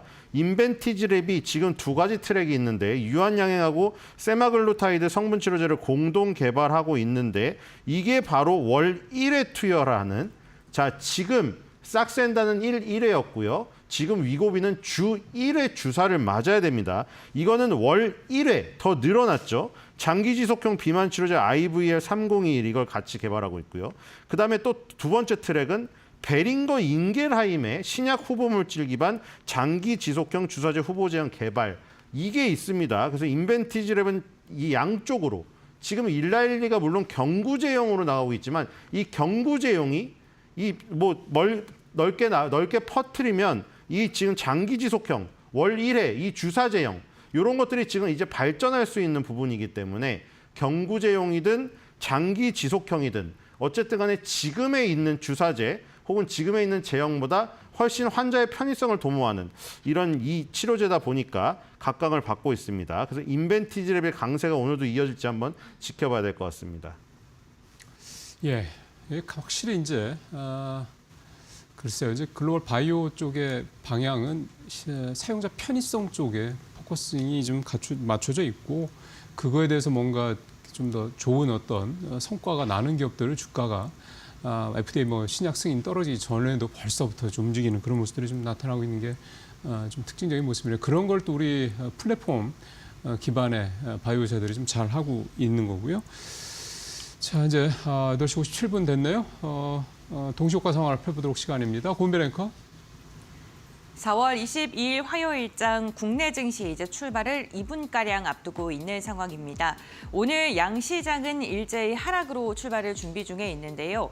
아무래도 미국 증시 자체가 지금 트럼프의 파월 때리기 흔들기로 인해서 크게 흔들렸기 때문에 국내 증시 역시나 이와 무관하지 않게 시작을 할 것으로 보입니다. 유가증권 시장 0.59%가량 빠지면서 2,473선 그리고 코스닥 같은 경우에도 710선을 밑돌 것으로 예상되고 있습니다. 시가총액 상위 종목도 일제히 하락 출발 준비 중에 있습니다. 삼성전자가 0.9%, SK하이닉스가 1% 이상 빠질 것으로 보이는데 간밤에 엔비디아도 급격하게 하락하면서 $100 하회했습니다. 이에 대한 영향 받는 것으로 보이고요. LG에너지솔루션은 0.45%가량 오늘 하락으로 출발하는데 지금 이재명 후보의 발언이 연일 국내 주식시장에 큰 급등락을 야기하고 있죠. 그런데 이재명 후보가 오늘 오전에도 이야기를 했습니다. 탄소 배출을 줄이겠다, 전기차 보급을 확대하겠다. 그러한 이야기가 과연 오늘 2차 전지에게는 어떠한 시그널을 작용할지도 좀 체크해 보셔야 될 것 같습니다. 삼성 바이오로직스 0.1% 하락이고요. 현대차 0.6% 빠진 채 출발 준비 중에 있는데 현대차가 포스코와 손을 잡습니다. 지금 철강 회사 두 기업이 손을 잡고 시계제로의 글로벌 상황에 좀 대응을 하겠다라는 이야기가 나오고 있는데 이에 대한 영향이 오늘 주가에는 그다지 반응은 하지 않고 있는 것으로 보입니다. 다음으로는 코스닥 시가총액 상위 종목도 함께 살펴보겠습니다. 어제 바이오 그리고 2차 전지가 약했었는데요. 오늘도 그 하락 추세는 이어갈 것으로 보입니다. HLB가 1% 이상 빠질 것으로 보이고 에코프로 그룹주들도 일제히 하락 출발 준비 중입니다. 다만 2차 전지 반등을 좀 시도하려는 모습이 동시효과 상황 속에 펼쳐지고 있고요. 레인보우 로보틱스 오늘은 하락하네요. 어제 5개 종목 중에서 유일하게 1% 이상의 상승 보였었는데 오늘 같은 경우에는 1% 이상 빠진 채 출발하면서 전반적으로 시가총액 5위권 유가증권 시장과 코스닥 모두 다 하락 출발 준비 중입니다. 국내 증시 출발합니다.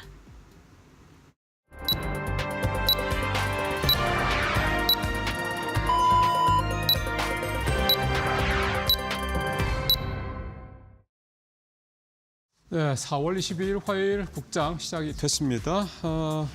지금 속보 나온 거 좀 하나 보면 요즘 뭐 정책 관련주들이 워낙에 좀 계속 관심사니까요. 이재명 민주당 후보가 페이스북에다가 얘기한 건데요. 탈플라스틱 선도 국가로 만들겠다 얘기를 했고 석탄 발전을 2040년까지 폐쇄하겠다. 그리고 전기차 보급을 확대하겠다. 이런 내용의 내용을 이제 본인의 페이스북에다 좀 올렸습니다. 자, 또 이런 부분들 또 오늘 시장에 미칠 영향도 좀 살펴볼 생각이 될 것 같습니다. 자, 지금 지수 한번 살펴보죠. 0.4% 코스피 하락을 해서 진행되고 있고요. 코스닥 0.57%, 코스닥이 조금 더 낙폭이 있습니다. 예, 지금 수급은 뭐 딱히 지금 아직은 눈에 띄는 거는 없고요. 외국인도 지금은 딱히 눈에 띄지 않았습니다. 환율 1,400도 20원대 전후 지금 21원 2.4원 올라서 또 움직이고 있습니다. 자, 본격적으로 시가총액 상위 종목들 움직임도 함께 좀 살펴보도록 하겠습니다. 권배 앵커. 네, 화요일장 국내 시장이 문을 열었습니다. 개장 직후의 시장 분위기는 그다지 좋지 않아 보이는데요. 달러 인덱스가 약세를 보였음에도 불구하고 오늘 원달러 환율은 또다시 상승으로 출발했습니다. 1420선을 웃돌면서 시작을 했는데요. 어제 20일까지의 수출 데이터가 공개가 됐습니다. 그런데 대미 수출이 두 자릿대 감소한 것으로 확인이 됐습니다. 반도체를 제외하고는 거의 대부분의 수출량이 좀 줄어든 것으로 나타났는데 이렇게 트럼프의 관세 정책이 역시나 우리 시장에 큰 영향을 줄 수밖에 없겠다라는 수치들이 확인이 되면서 시장 분위기는 조금 더 경색되고 있는 것 같습니다. 그렇다면 시가총액 상위 종목들은 어떻게 출발을 했는지 히트맵을 통해서 알아보시죠. 네, 우선 히트맵을 통해서 살펴봤을 때 빨간색을 그리고 있는 종목군들은 오늘 하락으로 출발이고요. 초록색을 그리고 있는 종목은 상승 출발입니다. 보시는 것처럼 대부분의 종목들이 붉은빛 혹은 검은색 빛으로 보합권 아니면 하락으로 출발한 모습이 나타나고 있는데요. 전자기술 쪽 보게 된다면은 삼성전자가 오늘 0.9%가량 빠지고 있고 SK 하이닉스가 깊게 눌립니다. 1.2% 이상의 하락세가 확인이 되고 있습니다. 지금 엔비디아가 딥시크와 손을 잡고 중국 시장을 공략할 수도 있다라는 이야기가 전해지고 있습니다만 전체 다 뭐 확실하게 정해진 건 아니고요. 결국에는 이 반도체 수출에 대한 규제 이로 인해서 반도체 관련 기업들도 크게 위축된 모습이 나타나고 있습니다. 다만 지금 여기 전자기술 쪽 전반적으로 봤을 때 유일하게 초록불을 그리고 있는 건요. 한화솔루션입니다. 오늘 한화솔루션 같은 경우에는 1.9%가량 상승하면서 출발했는데요.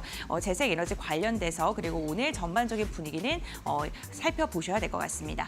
다음 종목들 한번 살펴보도록 하겠습니다. 이번에는요. 제조업 확인해 볼 텐데요. 제조업은 오늘 보합권 혹은 하락 출발한 종목들이 많은 것으로 확인되고 있습니다. LG에너지솔루션이 지금 오늘 보합권에서 소폭으로 하락하면서 0.15%가량 빠진 채 출발을 하는 모습이고 HD현대중공업은 0.8% 상승, 하나오션도 0.9%, 오늘 조선 관련된 기업들은 지금 상승으로 출발된 모습이 나타나고 있습니다. 현대엘렉트릭 빠지고 있고요. LS엘렉트릭도 오늘 하락하면서 전선, 전기전자 관련된 기업들도 오늘 일제히 하락으로 출발된 모습이 나오고 있고 두산밥켓도 오늘 0.6%가량 하락으로 출발을 했습니다.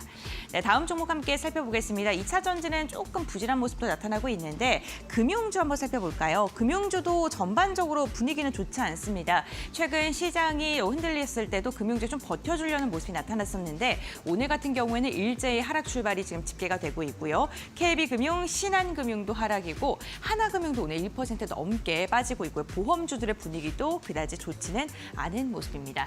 네, 다음 종목 살펴보시죠. 오늘 완성차 관련 기업들도 확인해 봐야 될 것 같은데요. 소비자 내구재 한번 보겠습니다. 현대자동차 오늘 이어 빠진 채 출발이고 기아도 0.1% 하락으로 출발했습니다. 현대차 그리고 포스코가 손을 잡고 글로벌 1, 2위 기업 글로벌 시장에 조금 대응하겠다라는 그런 이야기가 나왔었는데 그럼에도 불구하고 주가에는 그다지 반응을 하지 못하고 있는 모습이 나타나고 있고요. LG전자도 오늘 0.9%가량 빠진 채 출발을 했습니다. 다음으로는 바이오주 확인하고 코스닥 넘어가 보겠습니다. 바이오주들 같은 경우에는 의료기술 쪽 한번 살펴보도록 할 텐데요. 어제 삼성바이오로직스 오늘 상승으로 출발했지만 전반적으로 의료기술 쪽에 부진한 모습이 나타나고 있습니다. 코스닥 시장 보게 된다면 알테오젠은 오늘 0.5%가량 빠지고 있고요. ABL바이오도 오늘 무려 0.9%가량 하락세, 보르노이가 1% 이상 넘는 하락세가 나타나고 있는 상황입니다.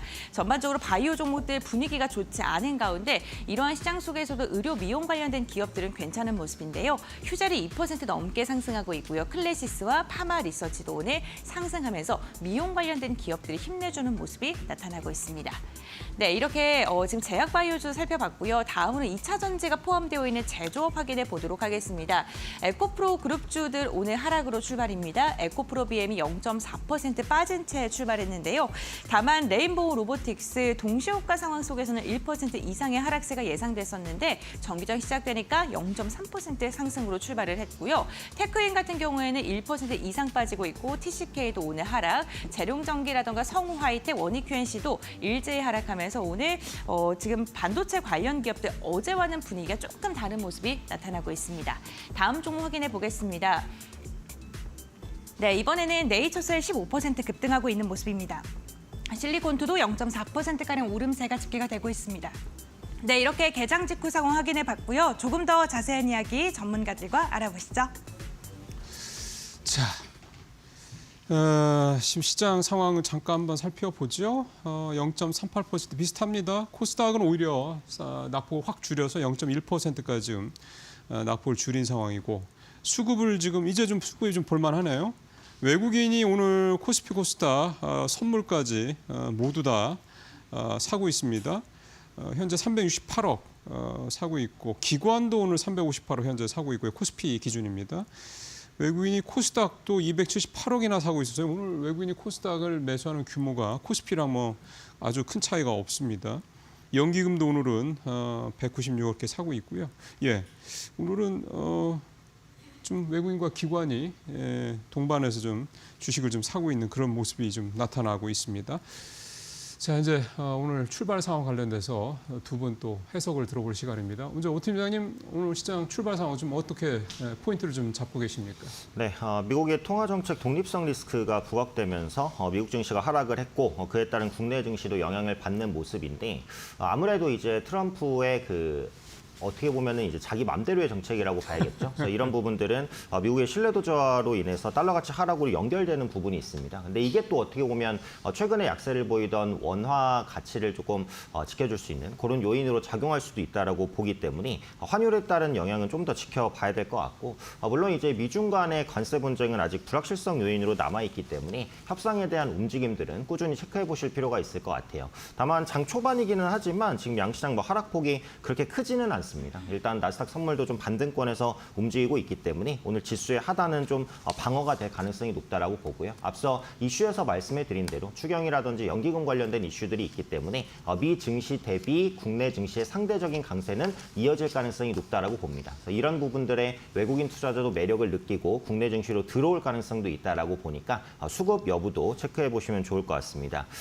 일단 이재명 후보의 그 언급들이 계속해서 시장의 정책 테마주로 연결이 되고 있는데 지금 이재명 후보는 그러니까 선호하는 층은 확실히 선호하고 비선호층은 확실히 비선호가 하거든요. 그렇다면 중도층을 어디까지 확장시킬 수 있을까 이게 문제이기 때문에 이걸 이제 정책 모멘텀으로 풀어보고자 하는 겁니다. 그러니까 그렇다는 것은 대선 직전까지 이재명 후보의 이런 정책 드라이브가 강하게 나올 가능성이 높다라고 보는 거고요. 그러니까 최근에 나온 언급은 전기차 시장을 육성하겠다라는 언급인데 현재 전기차 관련주가 뭐 약보합이니까 이 언급에 큰 영향이 있다라고 볼 수는 없겠죠. 하지만 이번 언급에만 그치지 않고 앞으로도 꾸준히 전기차 관련된 지원책이 나온다라고 한다면 투자 심리 개선에 긍정적일 수 있다라고 보고요. 전기차 캐즘은 어쨌든 지나가는 과정이라고 봅니다. 그래서 이전 대비 배터리 원가가 많이 떨어졌고 또 충전 속도라든지 아니면 거리라든지 그러니까 충전 속도를 좀 줄이고 거리를 늘리는 이런 2차 전지에 이제 개발된 형태의 그 전지들이 많이 나오고 있기 때문에 이전보다는 이제 경쟁력이 많이 강화됐다라고 보고요. 안전성을 강화한 이제 전고체 배터리에 대한 이슈도 있습니다. 워낙에 많이 빠졌으니까 조금의 호재만 나와도 반등할 수 있는 게 2차 전지 주라는 점도 말씀드리고 싶습니다. 업종별로 흐름 한번 보겠습니다. 오늘은 아무래도 이제 하락하는 업종이 조금 더 많은데요. 코스피에서는 비금속 업종이 가장 강하게 상승합니다. 한일시멘트와 한일현대시멘트, 아세아시멘트 오늘 시멘트 관련주가 확실히 강한데 세종으로 이제 뭐 수도를 이전한다라고 하니까 뭐 엮여서 강한 것 같은데 약간 비약이기는 하죠. 네, 이것도 테마성으로서의 반짝 급등이다. 네, 이 정도로 보셔야 될 것 같고요. 운송 창고 업종도 강세입니다. HMM과 페노션을 비롯한 해운주가 올라갑니다. 해운주가 그동안 미중 관세 분쟁에 따른 피해를 좀 직접적으로 받았었던 종목들인데 역시 좀 많이 빠졌다라는 인식이 있는 것 같습니다. 해상 운임도 견조한 수준을 유지하고 있기 때문에 해운주의 저감수가 들어올 가능성이 있다는 부분도 염두에 두시면 좋을 것 같고요. 운송장비 업종은 이제 강보합권에서 움직이고 있습니다. 한국항공우주 그리고 현대로템, 방산주들 오늘 강보합권 움직임 나타나고 있고 조선주보다는 방산주가 PEL 밸류가 좀 더 낮기는 하거든요. 그래서 신규로 뭐 조선방산 중에 고르실 분들은 방산 쪽을 보시는 게 좀 더 유리하지 않을까라는 생각이고요. 반면에 종이목재, 섬유의류 그리고 기계장비, 간밤에 조정을 보였던 필라델피아 반도체 지수 때문에 IT 대형주까지 일세의 약세 출발한 모습 확인되고 있습니다. 예, 이재명 후보 관련된 얘기 좀 설명을 해주셨고요. 어쨌든 이 중요한 거는 이제 방향성인 거니까요. 뭐 지금 이재명 후보가 이런 얘기했다고 그래서 지금 당장 잊혀진 주주들이 뭐 오른다, 뭐 지금 이를테면 필요사 AI 관련주처럼 그렇게 접근할 문제는 아니고 일단 본인이 집권을 하게 되면 이런 식의 방향성을 가져가겠다 이렇게 제안을 하는 거니까 그런 거 관련해서 좀 이렇게 리스트를 잘 만들어 두실 필요가 있겠다라는 말씀입니다. 자, 이번에 실수 위원님 출발 상황 해석 좀 들어보겠습니다. 네, 코스피 지수부터 보겠습니다. 2482.44, 5.98포인트 마이너스입니다. 등락률은 마이너스 0.24, 0.27 왔다 갔다 하고요. 코스닥은 715.25, 마이너스 0.20포인트, 마이너스 0.03입니다. 거의 0포인트죠. 자, 코스피 1개월 대비로 마이너스 5.82, 그리고 코스닥은 1개월 대비로 마이너스 0.80, 거의 보합 수준으로 끌어올렸고요. 3개월 대비로는 코스피 마이너스 1.46, 코스닥 마이너스 1.32. 자, 3개월 대비 수익률 방어력 굉장히 지금 좋습니다. 지금 미국에 비해서. 자, 코스피 같은 경우에는 지금 오늘도 21선을 지금 지켜내고 있는 모습이 포착되고 있죠. 밑꼬리가 달리고 있고요. 이틀 연속 21선 위에서 지금 일단 안착이 이루어지고 있습니다. 코스닥은 지금 121선 위에서 3일 연속 안착이 지금 이루어지고 있는 모습이죠. 자, 이 밑에서 한번 V자 반등으로 올라온 다음에 일단 꺾이지 않는 모습이 기술적으로는 다음을 기대하게 하는 모습이긴 합니다. 자, 월봉으로 그 장기적인 모습을 한 번씩 한 달에 한 번 보는 게 좋은데 역시 코스피는 120개월 선을 지켜냈다는 모습이 아주 중요하죠. 이번 달 마무리가 일수가 얼마 안 남았기 때문에 저 모습대로 끝나는 것이 다음 달에 있어서 상당히 좋습니다. 저기서 만약에 또 변동이 밑으로 빠져가지고 120선이 이탈되는 모습이 또 발생되면 일주일 남은 거래일수 동안 또 끝이 안 좋게 됩니다. 그런 일이 없길 바라고. 코스닥 같은 경우에는 지금 127선 아래에 있기 때문에 압박이 코스피보다 강하다고 말씀을 드렸죠. 말씀드린 대로 코스피, 형님이 결국 안 빠지면 코스닥도 뭐 밑으로 더 빠지진 않는데 역시 코스피가 결국 중요하겠죠. 이번 달 거래일수 일주일 남겨놓고 마무리가 잘 되기를 바랍니다. 자, 지금 원달러 환율 지금 계속 말씀드린 대로 이 수급이 외국인의 순매수가 들어와서 이게 원달러 환율이 하락한 거라면 더욱더 좋았겠죠. 그러니까 여러분들 이렇게 생각하시면 됩니다. 서학개미 분들 환전해서 우리나라 돈, 원화를 달러로 바꿔서 미국 주식 사잖아요. 근데 두 가지가 있죠. 일단 처음에 첫 번째로 보는 게 뭡니까? 기업으로 시세 차익 내는 게 중요하잖아요. 환율은 나중에 따지죠. 그러니까 메인 스테이크가 뭡니까? 내가 넷플릭스를 샀을 때 시세 차익이 나는 게 기본이지. 내가 넷플릭스 산 돈이 지금 달러 가치가 올라서 오르는 거. 그거는 뭐예요? 넷플릭스가 올라서 좋은데 환율까지 올라서 좋네. 이거죠. 반대로 말하는 사람 있나요? 환율이 목적인 사람이 있어요? 그거는 직접 달러 투자하는 사람이 얘기하는 것이고 주식에 투자하는 사람은 그러지 않잖아요. 우리나라도 똑같은 거죠. 일단 우리나라에 투자한 외국인은 뭐가 첫 번째겠어요? 삼성전자에 투자할 때 시세 차익이 먼저지. 내가 달러를 원화로 바꿔서 원화 가치가 오르는 게 먼저는 아니잖아요. 삼성전자 시세 차익을 얻었는데 원화 가치까지 올라서 좋다 이거죠. 근데 지금 이제 상황이 어떻게 됐냐면 이제 달러 인덱스가 지금 몇 년 만에 최저치라고 하잖아요. 그러니까 스위스의 프랑이라던가 일본의 엔화도 안전자산이잖아요. 근데 그 안전자산의 우위가 달러에게 약간 약세가 온 거죠. 반사적으로 스위스 프랑이나 엔화가 조금 더 강세를 보인 거고 그것 때문에 지금 원달러 환율이 빠진 건데 수급은 안 따라주고 있다 이거죠. 지금 오늘도 370억인데 너무 약하잖아요, 이거는. 그러니까 지금 수급이 외국인 순매도가 이렇게 쏟아지면 원래 달러 가치 폭등해야 되는데 지금 달러 가치의 약세라는 그 국력의 문제가 그 발생이 돼가지고 지금 어거지로 뚜껑을 누르고 있는 거예요, 거품을. 그래가지고 이게 지금 안 터지고 있는 건데 결국에는 이게 거치고 나면 어떻게 돼요? 달러 가치가 원래대로 돌아오고 나면. 결국 외국인 순매수가 안 돌아오면 그 기본이 안 되어 있는 거죠. 메인이 없는 거죠. 그러니까 스테이크는 맛이 없는데 그냥 통감자만 마시는 겁니다, 옆에. 그러니까 그게 아쉬운 거죠, 수급이 지금.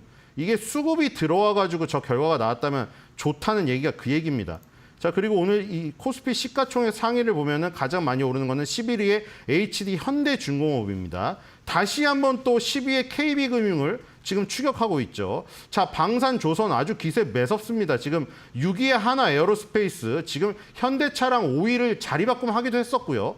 다시 한번 또 5위를 노리고 있고, 지금 10위 안팎에서는 HD 현대중공업, 조선이 또 KB금융 자리를 노리고 있습니다. 10위와 5위에 자동차와 이 그 금융이라는 우리나라의 전통적인 자리를 지키고 있는 자들을 방산조선이 위협을 하고 있는 이 모습이 포착되고 있고요. 자, 코스닥에서 눈에 띄는 거는 딱 눈에 그냥 하나 띄네요. 휴젤, 6위의 휴젤이 3% 오르면서 아주 강합니다. 지금 파마리서치도 마찬가지고, 지금 이 와중에 계속 말씀드렸지만 라면 주식이랑 이 미용 의료기기는 너무나 강해요. 지금 신고가 직전입니다. 지금 미국으로 따지면 넷플릭스입니다. 지금 이런 주식들은 굉장히 귀한 주식들이거든요. 지금 미용 의료기기는 죄다 역사상 신고가를 기록을 하고 있기 때문에 완전 관세 무풍지대라고 볼 수가 있겠습니다. 그래서 저렇게 신고가를 가는 종목들, 물론 신고가를 가는 종목들이 아까 전에 단순 테마도 굉장히 많거든요. 그런 테마를 건드릴 바에는 지금 이런 휴젤이라던가 라면 주식, 이 신고가 가는 거, 이거 잡는 것이 훨씬 더 안정적이지 않을까, 이런 생각이 듭니다. 예. 미용기기들 같은 경우는 특히 이제 뭐 이를테면 어떤 회사는 중국이나 유럽 쪽 이쪽에서 먼저 자리를 잡은 회사가 있고, 그런 회사도 이제 미국으로 들어가는 경우들이 있고요. 휴젤 같은 경우가 이제 미국 외 지역에서 먼저 자리를 잡고 미국으로 이제 올해부터 본격적으로 들어가는 회사들이고, 또 미국에 시작해서 이제 유럽이나 중국 또는 이제 남미 쪽, 뭐 동남아 쪽 이렇게 가는 또 회사들도 있고, 어쨌든 중요한 거는 자꾸 큰 시장을 찾아가서 또는 기존의 시장에서 자리를 잡고 다른 시장으로 또 매출을 확대하려고 하는 이런 회사들이 미용기기 특히 많다라는 거. 남미 쪽 같은 경우는 뭐 또 특히 이제 이쪽에 관심이 더 많은 그런 소비자들이 많다고 하니 그런 것도 또 이런 남미 쪽 시장도 상당히 좀 기대가 좀 큰 시장이라고 합니다. 인구도 좀 많죠, 브라질 같은 경우는. 자, 여기까지 들어봤고요. 자, 이제 섹터별 상황 살펴볼 시간입니다. 곤배 앵커. 네, 지금 개장한 지 한 18분여 가까이 흐른 상황입니다. 먼저 싱크풀을 통해서 투자자들의 검색 빈도가 높은 섹터부터 알아보겠습니다. 오늘 투자자들은요, 퓨리오사 AI에 대한 관심을 여전히 지금 보여주고 있는 상황인데요. 퓨리오사 AI가 지금 돈을 더 투자 자금을 모으겠다라고 이야기하면서 어제 강한 시세를 냈었고요. 오늘도 관련된 기업들 움직임이 좋습니다. 특히나 인공지능이 글로벌 패권 경쟁의 핵심 전략으로 떠오르면서 대선 예비 후보들도 AI 전략 이슈 선점에 나서고 있는 상황인데, 그와 관련돼서 오늘 창업 투자도 검색을 많이 하고 있습니다. 단 창업 투자 같은 경우에는 섹터 자체가 조금은 하락하고 있다는 점 체크해 보셔야 될 것 같습니다. 이와 함께 탈탄소에 대한 검색도 오늘 많이 하고 있는데요. 이재명 후보가 2030년 온실가스 감축 목표에 달성하겠다, 그리고 2040년에는 석탄 발전을 폐쇄하겠다라고 이야기하면서 오늘 탄소 포집이라던가 탄소 관련된 종목들 시세가 강하게 나오고 있습니다. 전반적으로 섹터 분위기는 그다지 좋지 않은 가운데 조선업종에 대해서는 좀 검색을 하고 있고 섹터가 좀 상승하고 있는 것으로 확인되고 있는데요. 조선주들 1분기 올해 영업이익이 지난해와 비교했을 때 3배 이상 증가할 것이라는 긍정적인 전망이 나오면서 조선주들 다시금 힘을 내주고 있는 모습입니다. 그렇다면 오늘 투자자들은 어떠한 선택을 하고 있을까요? 투자자별 매매 동향 함께 살펴보겠습니다. 유가증권 시장 정말 오랜만에 외국인과 기관의 쌍끌이 매수세가 유입되고 있습니다. 외국인 200억 원, 기관이 지금 460억 원가량의 순매수가 나오고 있는데요. 다만 그동안의 매도폭 대비해서 매수의 폭이 조금 아쉽고요. 코스닥도 함께 보시죠. 네, 코스닥에서도 외국인과 기관의 쌍끌이 매수세가 유입이 되고 있는데 기관이 56억 원, 외국인이 158억 원입니다. 오늘 양시장에서 개인만 오랜만에 홀로 팔자 행렬을 보여주고 있습니다. 상승률 상위 종목 함께 살펴보겠습니다.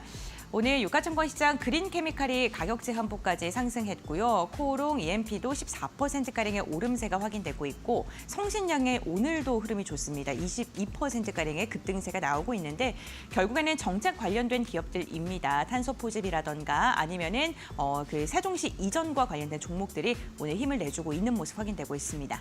다음으로는 코스닥 상승률 상위 종목 함께 살펴보시죠. 네, 코스닥 포바이프가 오늘도 가격 제한폭까지 오르면서 28,900원까지 상승했고요. 진영 역시나 오늘 가격 제한폭까지 상승하는 모습입니다. 에코바이오도 27%가량 상승하면서 오늘 탈탄소와 관련된 기업들이 좀 주목받고 있는 게 상승률 상위 종목으로 눈에 띄고요. 지금 특징적인 게요. 네이처셀과 신라젠 둘 다 모두 20%가량의 급등세가 나오고 있는데 네이처셀 같은 경우에는 미국 FDA로부터 한국 3상 결과 최종 임상시험 설계 인정을 받았다는 게 공식적으로 확인됐다는 소식 전해지고 있고 신라젠 같은 경우에는 애프터마켓부터 두 자릿대 상승력이 나왔었죠. 역시나 신라젠도 임상 승인과 후보물질 특허권 인수 소식이 전해지면서 개별 이슈로 인해서 오늘 바이오 일부 종목은 강한 시세가 나오고 있다는 점도 체크를 해보셔야 될 것 같습니다. 이렇게 시장에서 주목해 볼 만한 그리고 시장에서 지금 주목받고 있는 종목들 살펴봤고요. 전문가들은 오늘 어떠한 종목 눈여겨보고 있을지 지금 바로 확인해 보겠습니다. 자, 두 분 종목별 특징 어떤 것들을 좀 눈에 띄고 있는지 좀 말씀 들어보겠습니다. 자, 오 팀장님 어떤 게 좀 보이십니까? 네, 앞서 이제 AACR이 이제 임박했다라고 말씀을 드렸기 때문에 제약바이오주 중에서는 대표로 삼성바이오로직스를 한번 보겠습니다.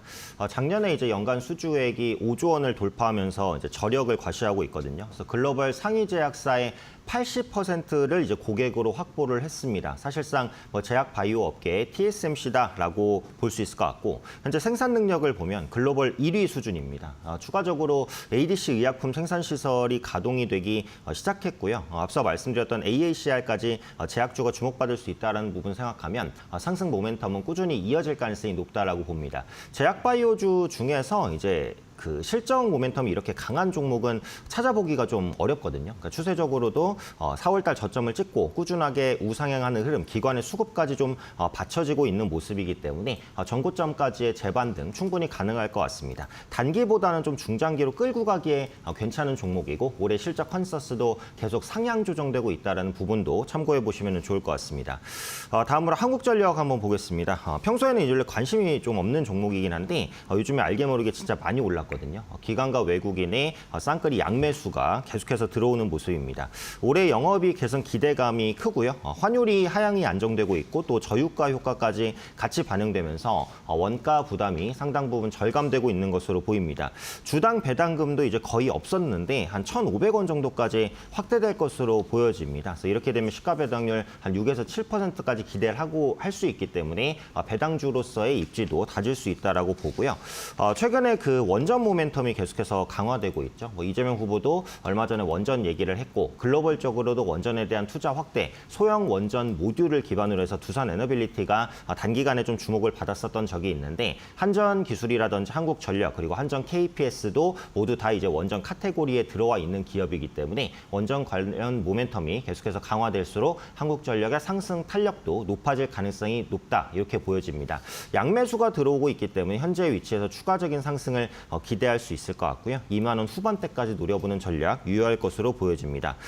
마지막으로 HMM까지 한번 보겠습니다. 해운주는 잠깐 말씀을 드렸죠.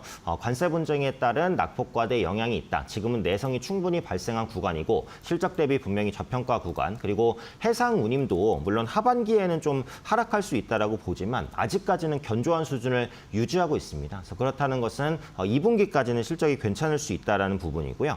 최대 2조 원 규모의 자사주 매입을 진행을 하고 또 2030년까지 시가 배당률 5%를 맞추겠다라는 목표를 제시를 했습니다. 그래서 현재 위치에서는 이런 부분들이 지수를 좀 견조하게 버티게 만들 수 있는 요인이라는 거죠.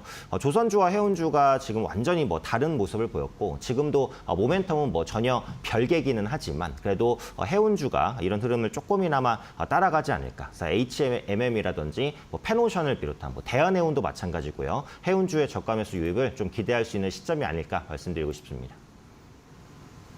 예, 이 확정돼서 나왔습니다만 이제 미국 항만에 중국 선사 또 중국에서 만든 이 배들의 취향 관련해서 당초 얘기가 나오던 것보다는 뭐 많이 둔화됐다라는 평가도 있습니다. 실제로 좀 그런 면이 있죠. 금액 자체가 좀 다르기도 하니까. 그럼에도 불구하고 이게 사실은 이제 기본적으로 배 사이즈가 워낙에 크니까요. 그런 것들을 감안하면 부담이 안 될 수가 없다라는 거죠. 그런 부분들 이게 조선주지만 해운주들한테도 그게 또 쉽게 그 선사를 바꾼다라는 게 이게 쉽지 않다고 그럽니다. 그리고 우리나라 같은 경우 선사들 HMM 같은 경우는 뭐 거의 대부분 다 이제 국내에서 만든 배들인 반면에 뭐 세계 그 탑 3 이 안에 들어가 있는 뭐 머스크라든가 뭐 스위스 MSC 같은 이런 회사들 같은 경우는 또 거꾸로 60~70% 이상 또 이 배가 이를테면 중국이라든가 이런 다른 데 거들이거든요. 그러다 보니까 그런 부분들도 부담스러울 수밖에 없을 거다. 이런 뭐 해석도 좀 충분히 귀담아 들을 법한 내용들입니다. 자, 이번에는 마지막으로 신일섭 위원님 조금 짧게 들어야 되겠네요. 자, 특징 살펴보겠습니다. 네, 섹터별 상승률 1위는 필요사 AI입니다. 지금 정책 테마주 중에서 필요사 AI 관련주가 가장 강함을 오늘도 증명해내네요. 4x4가 또 상한가를 갔습니다. 지금 상한가만 6번이 나왔습니다. 지금. 자, 그리고 펜스타 엔터프라이즈랑 엑스페릭스 후발주로 따라붙은 업체들도 오늘 또 다시 10%에서 20% 상승을 보이고 있습니다. 필요사 AI가 전체 정책 테마 중에서 대장입니다. 지금.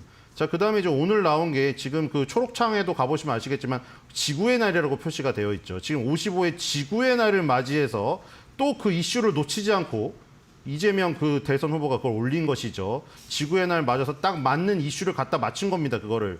그래서 지금 그 석탄 발전을 폐쇄한다. 트럼프랑 완전 반대로 가고 있죠. 그래서 이제 그린 케미칼의 상한가를 갖고 지금 방금 에코바이오가 상한가를 들어갔습니다. 그린 케미칼은 에타노라민이라는 이산화탄소를 잡는 끈끈한 액체를 만들기 때문에 그린 케미칼이 이산화탄소 포집 얘기가 나오면 가장 먼저 움직이는 주식입니다. 역시 이렇게 보시면 되겠죠. 필요사 AI가 전체 정책 테마 중에 가장 대장 섹터고 그다음에 후발 섹터로 지금 강력하게 오늘 온실가스 관련주가 들어오는데 거기서 1등은 그린 케미칼이라는 것입니다. 그다음에 3위인 시멘트 레미콘 이거는 단순히 지역별. 오늘 계룡건설은 거래 정지 상태고요. 성신양에는 세종시에 공장이 있다는 이유로 오른 겁니다. 계룡건설도 충청권에 있다는 이유로 오른 것이고요. 그러니까 어떤 연결고리가 강한가는 여기 순서대로 나오는 것이죠. 지역별로 강한 것보다는 정책적으로 직접 연관이 있을 수 있는 이 소재를 만들거나 이런 업체들 위주로 지금 간다는 거 똑같이 적용됩니다. 1등주가 무너지면 2, 3등주는 더 크게 무너진다. 이 원칙을 생각을 하시면서 접근하시면 될 것 같습니다. 네, 알겠습니다. 오늘도 역시나 정책과 관련된 종목들이 가장 크게 움직이고 있다는 점 짚어주셨고요. 그럼 두 분과 함께 오늘장 키포인트 정리해 보겠습니다. 먼저 팀장님 말씀해 주시죠. 네, 원달러 환율에 대한 추가 안정 여부를 확인하자 이렇게 잡아봤습니다. 국내 증시의 이제 실적 컨센서스 하향 조정 기조는 거의 마무리가 되고 있고요. 계속 말씀드린 대로 연기금이라든지 뭐 추경 이런 모멘텀들이 지수의 하단을 견조하게 지지시킬 것 같고요. 결국은 추세적인 상승을 어떻게 만들 것이냐라는 부분인데 계속해서 강조하는 대로 외국인의 수급이 들어와야 결국 시장은 갈 겁니다. 그래서 여기서 원달러 환율이 추가적으로 안정된다라고 한다면 외국인이 들어오기 좀 더 수월한 여건이 형성이 되는 것이거든요. 그래서 원달러 환율이 추가 안정되는지 여부를 체크하시는 게 중요할 것 같습니다. 네, 알겠습니다. 환율 부분 좀 강조해 주셨고요. 그렇다면 위원님께서는 어떻게 선정하셨을까요? 네, 일라일리발 게임 체인저 등장 관련주 주목입니다. 지금 연관이 있는 것이 신고가 종목들이에요. 라면 주식, 미용 의료기기 주식 꼭 봐야 되고 이 일라일리발 게임 체인저 관련하여 인벤티지렉과 D&T 파마텍, 일라일리발 경구용 치료제에 조금 더 관련이 된 거는 경구용 치료제를 같이 개발하고 있는, 같이는 아니고 같이 경구용 치료제를 아이템을 갖고 있는 D&D 파마텍이고 그다음에 장기 지속형은 인벤티지 랩입니다. 지금 이것들의 주가가 다 기술적인 모습이 상당히 지금 좋기 때문에 이런 거에 접근하면 우리나라 코스피 시장이 미국에 비해 상대적으로 강한 거 플러스 알파로 그 안에서도 더 강한 종목들이 바로 이런 것들이란 거 포착을 하시면 좋을 것 같습니다. 네, 알겠습니다. 최근에 경구용 치료제와 관련돼서 긍정적인 모멘텀 많이 말씀해 주시고 계신데 오늘은 키포인트로 선정을 해주셨네요. 이렇게 두 분과 함께 개장 직후의 시장 상황 알아봤고요. 오늘 말씀 여기까지 듣겠습니다. 고맙습니다. 수고하셨습니다.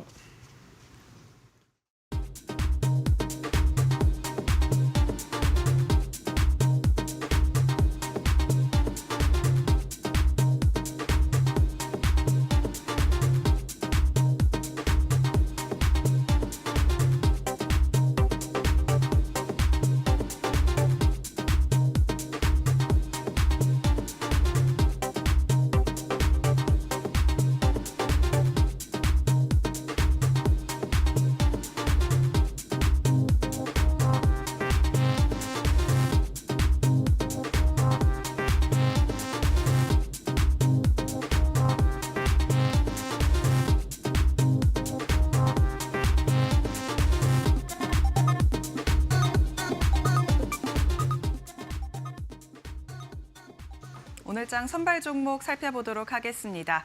오늘 시장에서 어떤 종목을 함께 살펴보면 좋을지 SK증권 이천 PB센터 서용원 차장 연결해서 이야기 나눠보도록 하겠습니다. 차장님 안녕하세요. 네, 안녕하세요. 네, 오늘 가져오신 종목과 투자 포인트 함께 이야기 부탁드리겠습니다. 네, 오늘 제가 좀 설명드릴 종목은 아모레퍼시픽 좀 말씀드릴 수 있을 것 같고요. 우선은 뭐 실적에 대한 정상화에 대한 기대감을 좀 갖고 좀 보시면 좋지 않을까라고 생각을 하고 있습니다. 지금 현재 1분기 매출이 1조 457억을 좀 예상을 하고 있는 상황이고요. 전년 동기 대비 14% 좀 증가할 것으로 예상이 좀 되고 있는 상황입니다. 영업이익 역시 953억으로 전년 대비 31% 상승할 것으로 예상이 좀 되고 있다라고 좀 볼 수 있겠고요.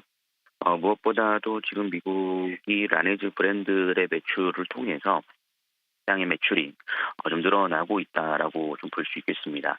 1분기 매출이 전년 동기 대비 20% 이상 미국에 성장할 것으로 예상이 좀 되고 있는 상황이라고 좀 볼 수 있겠고요.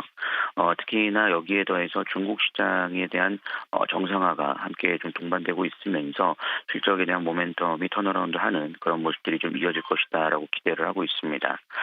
최근 들어서 아모레퍼시픽에서는 미국 관세에 대응하기 위해서 현지의 직접적인 생산 시설을 구축하는 것을 검토하고 있다라고 발표를 함으로써 미국 관세에 대한 대응도 좀 이루어지고 있다는 점을 감안해 본다라면 현재 좀 저가 매수 기회로서 좀 살펴볼 수 있지 않을까라고 말씀을 좀 드릴 수가 있겠습니다. 네, 1분기 매출이 기대된다라는 이야기 해주셨는데 이 북미 시장도 함께 체크해보면 좋겠습니다. 그렇다면 가격도 함께 알아봐야겠죠. 가격 전략은 어떻게 보시나요? 네, 뭐 현재 구간에서 뭐 매수가는 뭐 현재가보다 12만 5천 원 이하면 충분할 것으로 예상이 좀 되고 있는 상황이고요. 1차적으로는 13만 5천 원을 좀 잡아드리겠습니다만 중장기적으로는 좀 더 목표가를 갖고 보실 수 있을 것으로 예상이 되고 특히나 기관 수급과 함께 동반해서 대응해 나가시면 좋을 것 같습니다. 손절가는 99,500원 전저점 이탈 자리 좀 잡아드리도록 하겠습니다. 네, 매수가는 11만 5천 원 부근이고요. 목표가는 13만 5천 원 부근 제시해 주셨습니다. 오늘 말씀은 여기까지 듣도록 하겠습니다. 고맙습니다. 네, 감사합니다. 네, 오늘 종목은 아모레퍼시픽입니다. 투자 참고에 활용하시고요. 지금까지 오늘장 선발 종목 알아봤습니다.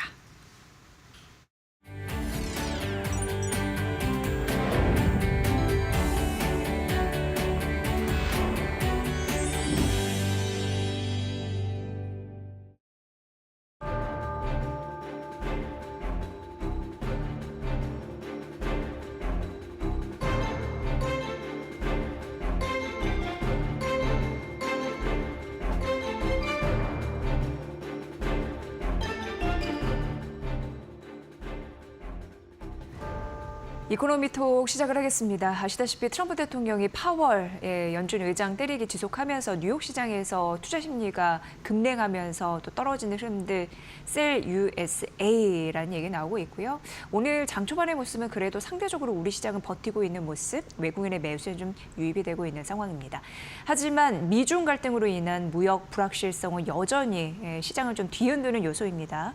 오늘 장재철 피나클 경제연구소 대표님 모셨는데요. 시장의 체력과 그리고 펀더멘털, 시장 주요 전략까지 챙겨드리도록 하겠습니다. 대표님 어서 오십시오. 네, 안녕하세요. 네. 관세 리스크부터 좀 점검을 하도록 하겠습니다. 우리 시장에 좀 미치는 영향이 좀 상당할 것 같아서요. 일단 트럼프 대통령이 주요국의 비관세라고 해서 무역 규제 8가지를 직접 언급하는 흐름들이 있었는데 네. 우리 시장은 자동차 쪽, 특히 이제 부품 그리고 쌀 이쪽에 좀 타격이 심할 것이다라는 분석이 이미 나와 있는 상황입니다. 대표님은 어떻게 보세요? 또 환율 이슈도 함께 묶여 있고요. 그렇죠. 이번에 트럼프 대통령이 8가지 항목에 대해서 얘기를 했잖아요. 예. 첫 번째 환율 조작. 지금 말씀하신 대로 환율 조작에 대한 것이 있고 뭐 덤핑 아니면 또 보조금이라든지 그리고 부가가치세 이 4가지에다가 기술과 농업 부분에 있어서의 규제 그리고 지식재산권 그리고 우회 수출 총 8가지입니다. 예. 근데 여기서 이제 우리가 주목해야 될 게 환율 조작이 제일 먼저 나왔어요. 근데 지난해 말에 한국이 미 재무부가 발표한 환율 조작 관찰 대상국에 들어갔었거든요. 예. 그 기준이 상품과 서비스의 대미 무역 흑자가 500억 달러가 넘기 때문에 우리가 그 1,500달러 이상, 150억 달러 이상이면 네. 규제되는데 우리가 500억 달러가 넘어요. 그리고 경상수지 흑자가 GDP의 3%가 기준인데 우리가 3.7%. 그리고 외환시장의 개입에 대한 조건이 있는데 우리는 그동안 원화가 이제 약세를 보이니까 워낙 강세로 역개입을 했습니다. 그래서 세 번째 조건은 안 맞는데 어쨌든 환율에 대한 관찰 대상국이니까 미국의 압박을 피할 수 없는 거가 있고요. 네. 두 번째로는 그 농업과 기술에 대한 규제의 이 부분이 또 아픈 부분입니다. 왜냐하면 우리가 이제 유전자 조작 농산물을 수입하지 않고 또한 뭐 축산물 부분에 있어서의 뭐 30개월 미만의 소만 우리가 이제 수입을 하는데 네. 그거에 대한 또 불평도 있었고요. 그리고 기술 부분에서는 자동차 배기가스라든지 아니면 여러 가지 매연 관련된 규제들이 많이 논의가 됐었어요. 그래서 이런 부분에 대한 규제는 우리가 대미 1등 수출 상품이 자동차와 자동차 부품이라는 점에서 굉장히 좀 아픈 부분이 될 수 있을 것 같고요. 네. 그 다음에 이제 쌀 부분 말씀하셨는데 사실은 쌀 부분은 FTA 때 우리가 그 일정 부분에 대해서는 저 관세를 매기고 그게 넘어가면은 상당히 높은 관세를 우리가 부과를 해요. 네. 500%가 넘습니다. 그래서 이 부분은 아마 1차 FTA 때 우리가 큰 뭐 문제가 있었지만은 이번에도 협상에서 한번 미국에 강하게 요구할 수 있는 부분이 아닐까 이런 생각을 좀 해볼 수 있을 것 같습니다. 네.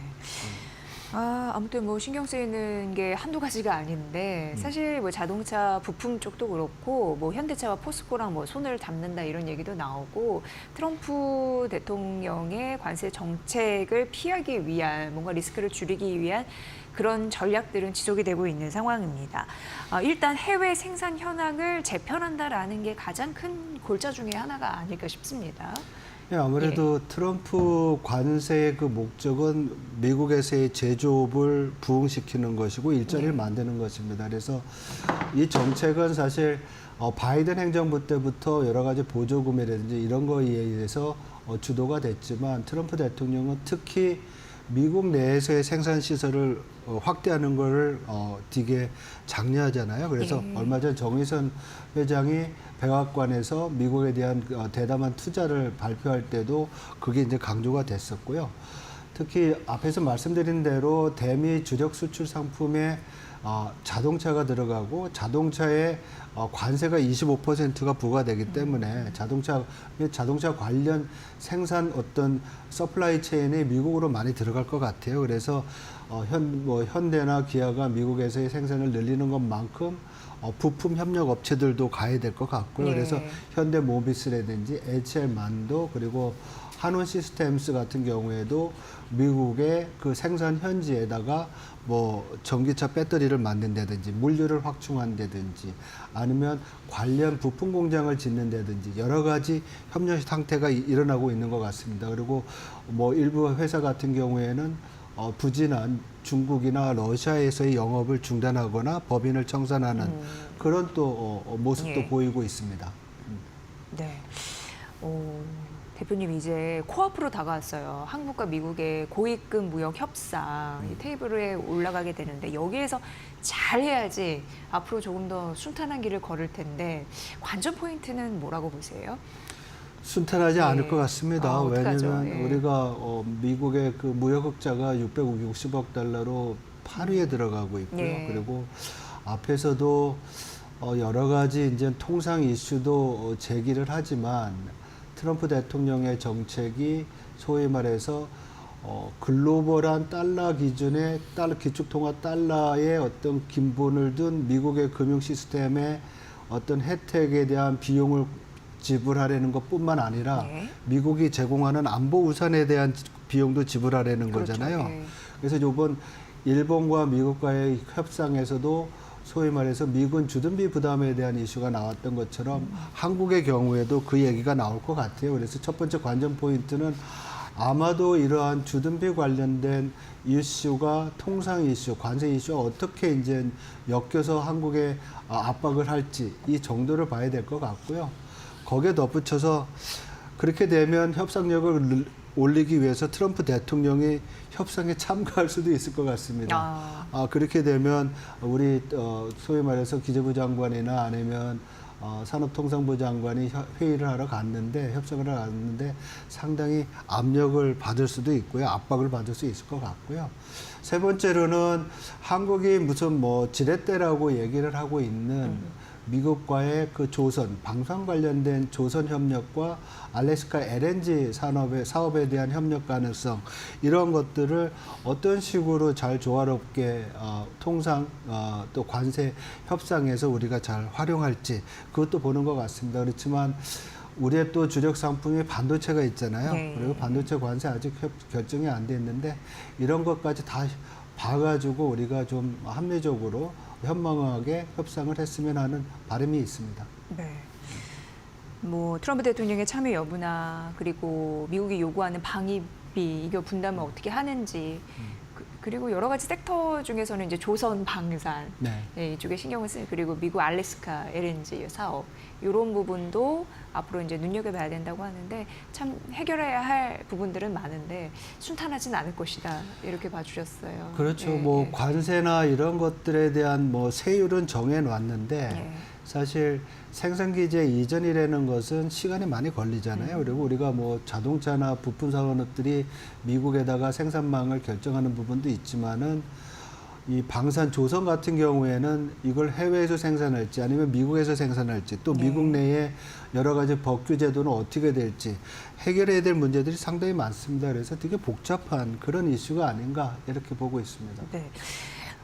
이제부터 나오는 경제 지표도 신경 써야 됩니다. 왜냐하면 그 미국의 관세 후폭풍이 고스란히 이제 경제 지표에 담겨서 나오지 않을까라는 생각이 들고, 대표적으로 최근의 데이터를 보면은 한국 4월 1일부터 20일까지 대미 수출 데이터를 보니까 역시 좀 감소한 흐름들이 나타났더라고요. 어떻게 이해하면 좋을까요? 3월 달까지는 수출이 괜찮았습니다. 그러니까 네. 3월 1일부터 20일까지는 수출이 약 한 4% 전년 동기 대비 증가했었는데 4월 달에 들어서 이게 이제 약 한 5% 감소했잖아요. 네. 그리고 특히 대미 수출이 14% 이상 감소한 게 이제 수출 부분에서도 관세의 영향이 오지 않나 이렇게 지금 우려하는 것 같습니다. 왜냐하면 관세가 유예된 반도체 같은 경우에는 증가세를 보였는데 관세가 부과된 자동차나 아니면 부과될 예정인 자동차 부품 같은 경우에는 감소했거든요. 예. 그래서 이러한 어떤 관세의 영향이 4월 달부터 좀 가시화되는 그런 모습을 보이고 있고요. 그리고 이번 수출에서 20일까지 좀 변동성은 있습니다. 월말까지 되면 이게 감소지만은 증가로 돌아설 수도 있지만은 어쨌든 20일까지 추세로 본다고 하면 미국도 감소했고 중국도 감소했어요. 네. 대중 수출도 감소했어요. 그래서 이것이 이제 우리가 우려했던 것처럼 이 관세, 미중 관세 아니면 통상 긴장의 그 정도가 심화될수록 우리의 제1, 제2 수출 시장인 미국과 중국으로의 수출이 좀 부정적인 타격을 받을 수 있는 그런 상황들이 연출되는 게 아니냐. 이렇게 이제 우려되고 있는 그런 시점이라고 볼 수 있을 것 같습니다. 그리고 대표님, 한국 1분기 GDP 속보치 굉장히 중요하게 우리가 좀 인식을 하고 있는데, 이게 우리나라 시간으로 24일에 8시에 발표가 됩니다. 이 굉장히 중요한 요소인데 뭐가 중요하냐면 이제 1분기 같은 경우에는 마이너스 성장 이렇게 좀 예상이 되잖아요. 3분기 만에 이게 이렇게 될런지 촉각을 좀 곤두세우고 있는데 대표님은 어떻게 분석을 하시는지요?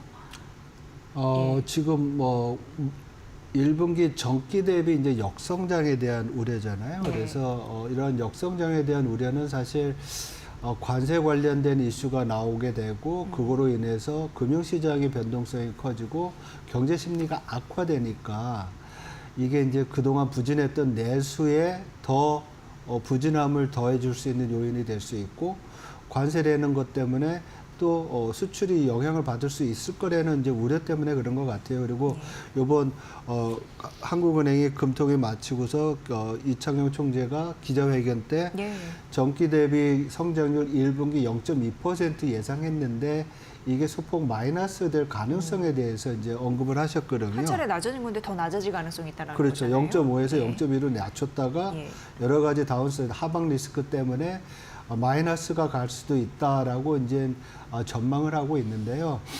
모르겠습니다. 이게 지금 1월부터 3월까지의 전반적인 산업 생산 정도를 보면 그럴 가능성이 되게 높은 것 같아요. 그렇지만 우리가 재고 축적이라든지 또 여러 가지 또 변동성이 있기 때문에 뭐 0% 아니면 소폭 마이너스 정도는 예상할 수 있을 것 같습니다. 그렇지만 더 중요한 건 올해 1분기 성장률이 낮아지면 네. 이 낮아진 성장률이 2분기, 3분기, 4분기까지도 영향을 미치거든요. 산수적인 요인으로도 보더라도 우리가 이제 절편이 낮아진다는 얘기를 하는데 낮은 데서 시작을 하니까 그만큼 낮아지거든요. 그래서 올해 경제 성장률이 1% 미만으로 갈 수 있는 0%가 될 수 있는 그런 개연성이 굉장히 높아진 점이 우려되는 거죠. 네. 그 1분기에 정말 역성장한 데이터를 저희가 보게 된다면 전체적으로 산술적으로 따져도 올해 경제 성장률이 낮아질 수밖에 없는 그렇죠. 가능성이 좀 높아지네요. 네네. 보셔야 될 것 같고요. 또 이제 미국 경제의 하나의 동향 보고서라고 할 수 있는 연준 베이지북도 공개가 됩니다. 이제 FOMC 회의 2주 앞으로 다가온 상황에서 이게 또 중요한 부분은 단기 금리 결정의 또 중요한 변수이잖아요. 대표님 관전 포인트 어떻게 보세요? 예. 지금 뭐 미국의 전반적인 경제에 대한 평가는 그러니까 올해 말로 봤을 때에 대한 어떤 전망은 어둡습니다. 그렇지만 현재 상황에서의 미국 경제를 평가하면 고용이라든지 뭐 소비라든지 그렇게 경기 침체를 우려할 만큼 나쁘진 않아요. 네. 이러한 점이 어떻게 보면 5월 초에 있을 5월 7일인가요? 연준의 그 금리 결정에 영향을 미칠 것 같아요. 그러니까 경제 펀더멘탈 지표들이 나쁘지 않은 상황에서 인플레이션이 지금 높은 상황이잖아요. 그렇다고 보면 연준의 입장은 5월 달에는 금리를 동결할 확률이 높고 지금 시장에서는 약 한 동결 확률을 88%로 보고 있습니다. 네. 그렇지만 6월 달에는 금리를 인상할 확률이 60%가 넘어요. 그래서 시장은 지금 6월 달 정도에 금리 인하를 좀 예상을 하고 있는데 네.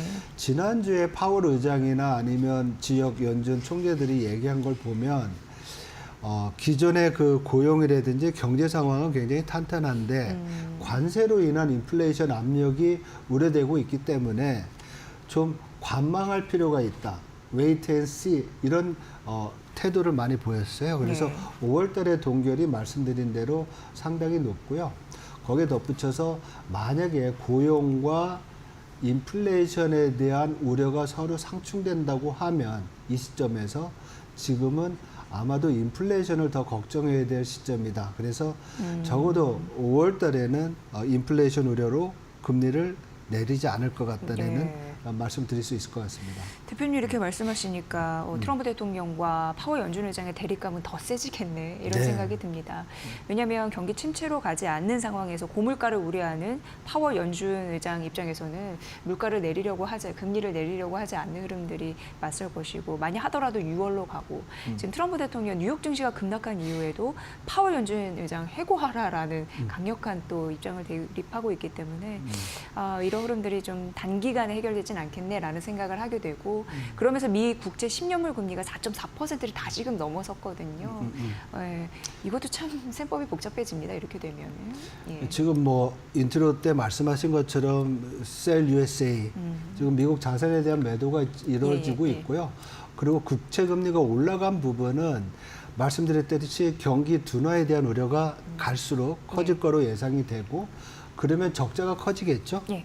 정부 이제 재정 적자가 커지면 국채 발행이 커질 것이고 또 트럼프 감세 이슈 있잖아요. 예. 그러면 정부 부채가 늘어날 수 있습니다. 이러한 부분들이 아마도 국채 가격을 낮추고 금리를 올리게 되는 그런 부분이 이제 예상이 되고 있기 때문에 지금 셀 USA 더하기 이러한 어떤 미국의 재정 부분에 있어서의 우려가 국채 금리를 올리게 하는 그런 요인이 아닌가 이렇게 지금 분석하고 있습니다. 네, 일단 경기 침체는 아니나 둔화인데 부채는 늘어날 것으로 보이니까 트럼프 대통령은 지속적으로 기준금리 인하 또 강경하게 해라라고 나오겠네요. 좀 한동안 뉴스거리가 될 것 같습니다. 네, 여러분 오늘 그 흐름들을 잘 따라오셨다면 이해가 되셨을 거라는 생각이 들고요. 장재철 피나클 경제연구소 대표의 분석으로 함께하셨습니다. 대표님 잘 들었습니다. 네, 고맙습니다. 네, 뉴욕 증시가 급락한 거에 비해서 우리 시장은 좀 선방을 하고 있다, 지키고 있다라는 말씀드렸는데 잠시 후 마켓나우 2부에서 좀 혼란스러운 시장, 추가적인 전략들 조금 더 챙겨드리도록 하겠습니다. 저는 잠시 후에 뵙도록 하겠습니다.